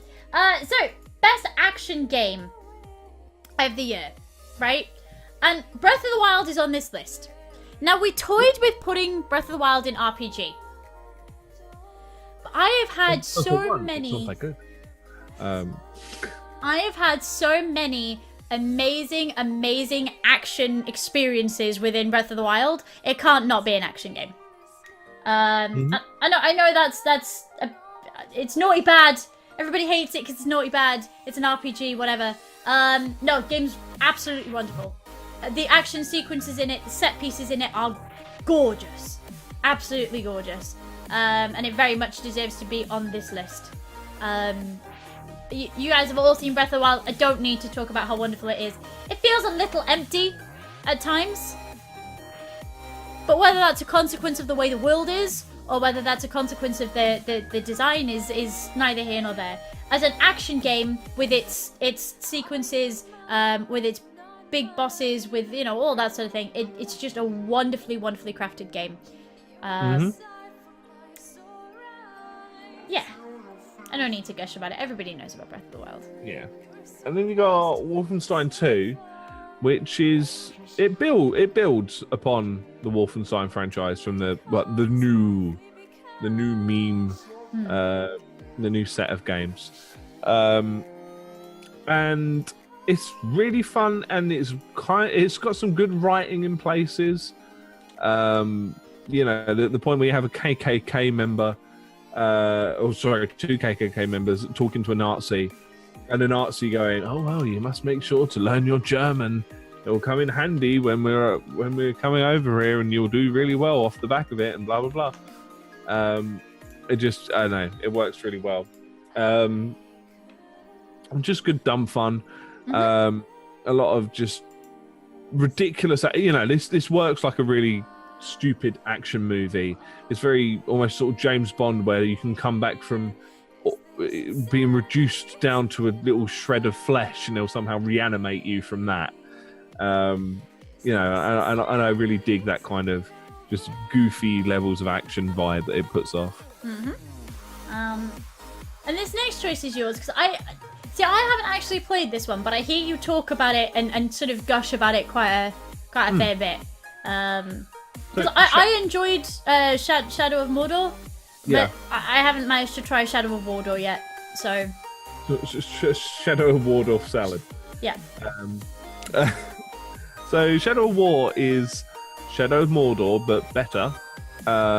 It's got more depth, more to do, more abilities, more everything, all singing, all dancing. The garrison system is overhauled and improved in it. You've got, the fact that you can have like your own little orc army, which is fucking mental and amazing. The adversary mode is more intelligent. There's a lot going on for it. It's very, very good, very impressive. I really dig it. I dig it a lot. And then there's Prey. Prey does a really great thing. Again, Prey does this really great thing that I adore, where it presents itself as a certain kind of game, and then you play a little bit and suddenly goes, nah, now you're fucked. And it does so wonderfully. The big set piece at the beginning that turns the game on its head is so wonderfully done. It's not even funny.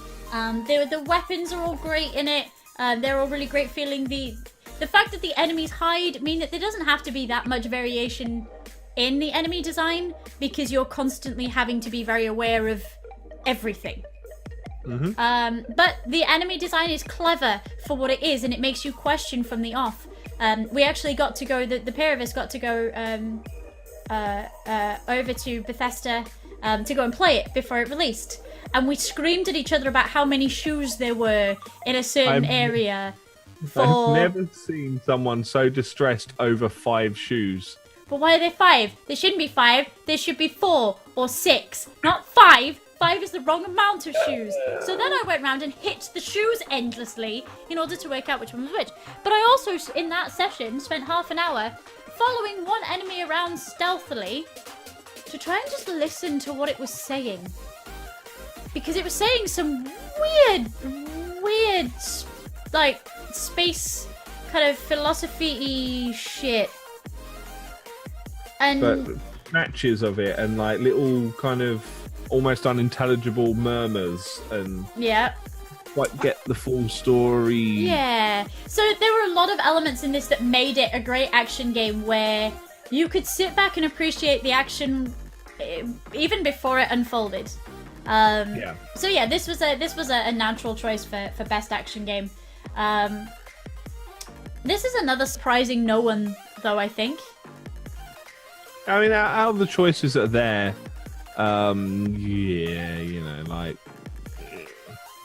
it's the big boy out of the ones, even though they are all quite competitive in their own way. But yeah, and I mean, we'd like to thank Nintendo for their generous donation of I'm really enjoying my new Lamborghini. I don't know about you. It's great, huh? But no, Breath of the Wild wins this for sure. Breath of the Wild, the scope of Breath of the Wild is absolutely wonderful. The way that the world is set up makes you feel like you are actively alive in it. You are actively a part of it. It was a natural choice.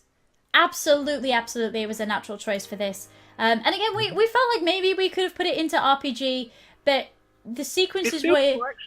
Yeah, the sequences where you can be clever with how you go about setting up, chains of explosions and barrels that fly and enemies that drop their weapons and are forced to pick up each other to attack you. There are all these really great scenarios that you can build throughout the game, and it definitely deserves the high praise that it gets. It's not perfect by any means, but it's definitely an experience worth having. Which is, kind of nice. I wholeheartedly agree. There you go. I mean, I doubt, lots of people would, I feel the same. And again, many thanks to Nintendo for our Lamborghinis. We promise not to drive them too hard through the streets. Which leaves us with our last award. Yeah. This only took us how many hours more than we expected? I mean, I don't know what you expected, but... But no, we've got one award left, and that is most definitely Game of the Year. It wouldn't be an award show without Game of the Year, right? And obviously, our Game of the Year winner is absolutely Game of the Year, without question. Please don't ever say that we're wrong, because we're not wrong. We are, in fact, absolutely correct. Your choices are all wrong and bad. We're the best at this. But yeah, Game of the Year was the first one that we drafted. This wasn't a hard choice for us, I don't think. I was torn. Okay, it wasn't a hard choice for me, but Sam's still hanging on to his weeb roots in there. Mario Odyssey is an absolute masterpiece. Mario Odyssey is our first nominee, is an absolute masterpiece. There is content every 3 steps that you take. Like, every 3 steps that you take, there's just the most engaging, fun content that I've had in a game for ages and ages and ages. It perfectly replicates the feeling of games on the Nintendo 64. Even through to Sunshine, it perfectly replicates what Mario should be, but by bringing something new and fresh to it. Also, the speedruns are fucking cool. The way that they've worked the mechanics mean that there are so many viable skips in this game, and they are so neat looking. Absolutely neat looking. And then there's your baby. Persona 5. Just such a perfectly slick experience. Everything's just so on point with it. I don't have enough words to describe the enjoyment that I got from this game at all. It just baffles me how well written, well designed, well put together a game can be, and Persona 5 is all those things. Horizon Zero Dawn had to be on this list. Absolutely had to be on this list. It's such an alien situation that they made perfectly normal. It's an alien situation that you felt a part of from the very off. Like absolutely wonderfully engaging experience with kind of really rewarding Monster Hunter-esque combat. Well-designed stealth sections. The stealth sections were clever in the way that they were designed, in that they weren't very traditional, but they still, required you to be good at stealth. Yeah. And obviously, that performance as Aloy is just so good. Right. She's so convincing. She's so convincing. And Prey. And this is less on the action side, and it's more about the story and the way that fits around everything, and the potential. I guess there's an aspect to the potential of that game in here, because there's just so much AI learning and morality. There could have been more. There could have been more, but the morality aspect in there, and the choices that you make having such an impact on everything that you do throughout the game. Like there's a lot of complexity there. That, it fills a gap that was in the market at that point in time, and it fills it really well. Yeah. And any game that can make me make the tension in the game is impressive.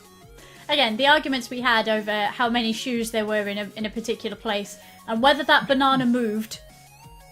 No, I got attacked by a banana. Yes. I thought it was safe because it was a health item. So I was like, well, that's not going to turn... No, that's a mimic. Yeah, absolutely. You by a bin down the stairs as well. Oh, yeah, no, a bin fell down the stairs, past me, turned into a mimic, and ate the back of my skull. And it was a bit like, bitch, excuse you? Why? Do you mind? I'm trying to climb this... Like, it's a really clever game, and it instills fear in you in a very clever and specific way, and it makes you question everything around you, which feeds into the narrative. So it's this very clever sort of amalgamation of sound design, of enemy design, and of kind of like enemy mechanics that all tie in so perfectly to the narrative that it was well worth a mention for Game of the Year. But one of these games is not like the others. One of these games is Game of the Year. And upsetting all the weebs in the chat. And me. A bit. It's gotta be Mario Odyssey. Mario Odyssey has content every 3 steps. Everybody who's played it has fallen in love with the way that the mechanics work. It's so accessible, but it's also super complex for the people who want to push the game further. It's got content every 3 steps that you take. Every 3 steps you take, there's something for you to do. There's something for you to explore. All the areas are thematically different, but carry the same sorts of mechanics. So you can just jump in and out of these areas as you want. Be comfortable, but also be challenged in what you do next. It's absolutely wonderful.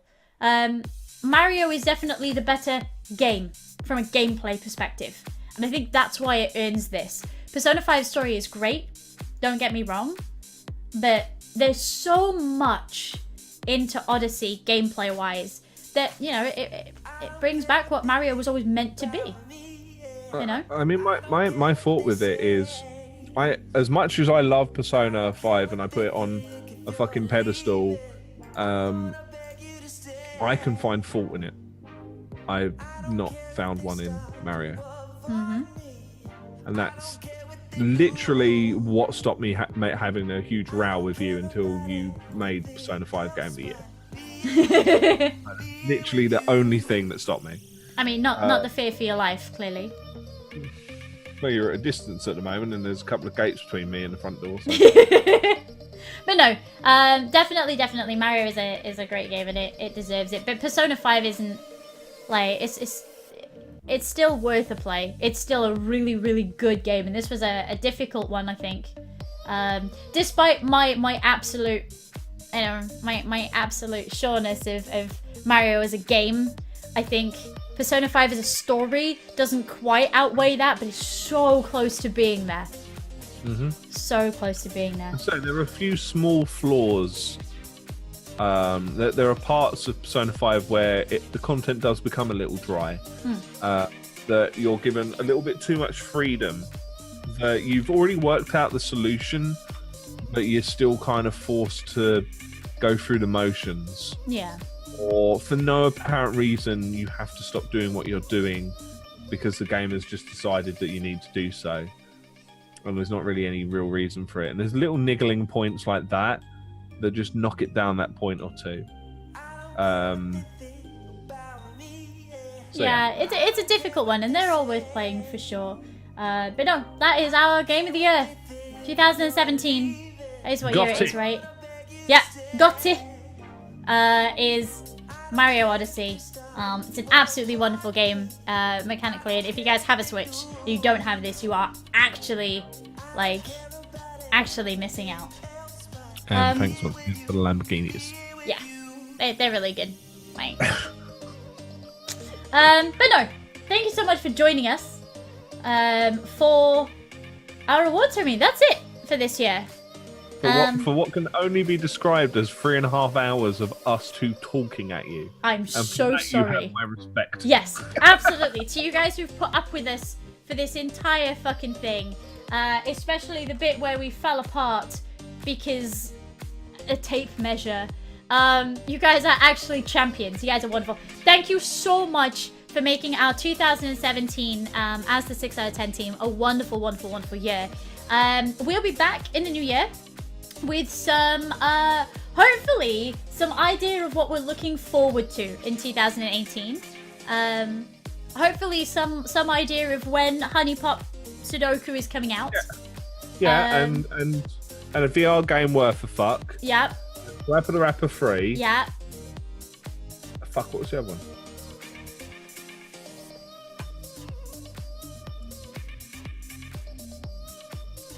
Mighty number 10. And Mighty number 10. Or you could just wait for fucking number Mega Man 11 because that's gonna be wonderful. But no, Mighty thank number you. 10. I want to put dollar bills in a waistband. Oh god. But no, thank you so much for almost a whole year's worth of content from us from Senshudo and the 6 out of 10 team. We've appreciated you guys so much coming in and hanging out with us for the year. As I say, we'll see you guys in 2018 with what you guys can look forward to in the new year, what we expect to come out in the new year, and you know, some predictions, some things to keep an eye on for absolute sure. Thank you so much for joining us. As per usual, we're gonna head on out and probably sleep for a week because holy shit, putting this entire thing together has been a week. Can I get some love in the chat for Pip for putting in so ridiculously large an amount of work into the new layouty stuff and redoing the scenes and then redoing the scenes again some more. So love and emotes and stuff in the chat for Pip because Pip just fucking killed herself to get this going. The entire hour that we ran late for was just filled with Pip going, for fuck's sake, I just want this to work. I want this to look good. I'm so sorry for it being, please apologise people. So yeah, many love towards Pip for this. I just sat here and talked bollocks, but Pip really put in the legwork for the show. It's been a good year. It's been a good year. We've taken this podcast further than I thought we would, because it was just an idea that we had. But yeah, we will be back not next week. But hopefully the week after, we'll bring you guys some ideas about what you can look forward to in 2018, what we expect the stories to be like in 2018, and hopefully what you guys can expect the 6 out of 10 team to be doing in 2018. We love you so much. Have a really, really great Christmas and a happy new year if that's what you guys do. If you guys do holidays, happy holidays, all that kind of thing to you. Have a really great, safe 2 weeks. And we'll be back with you on the 6th. Lots and lots of love. We'll catch you then. Bye. Bye.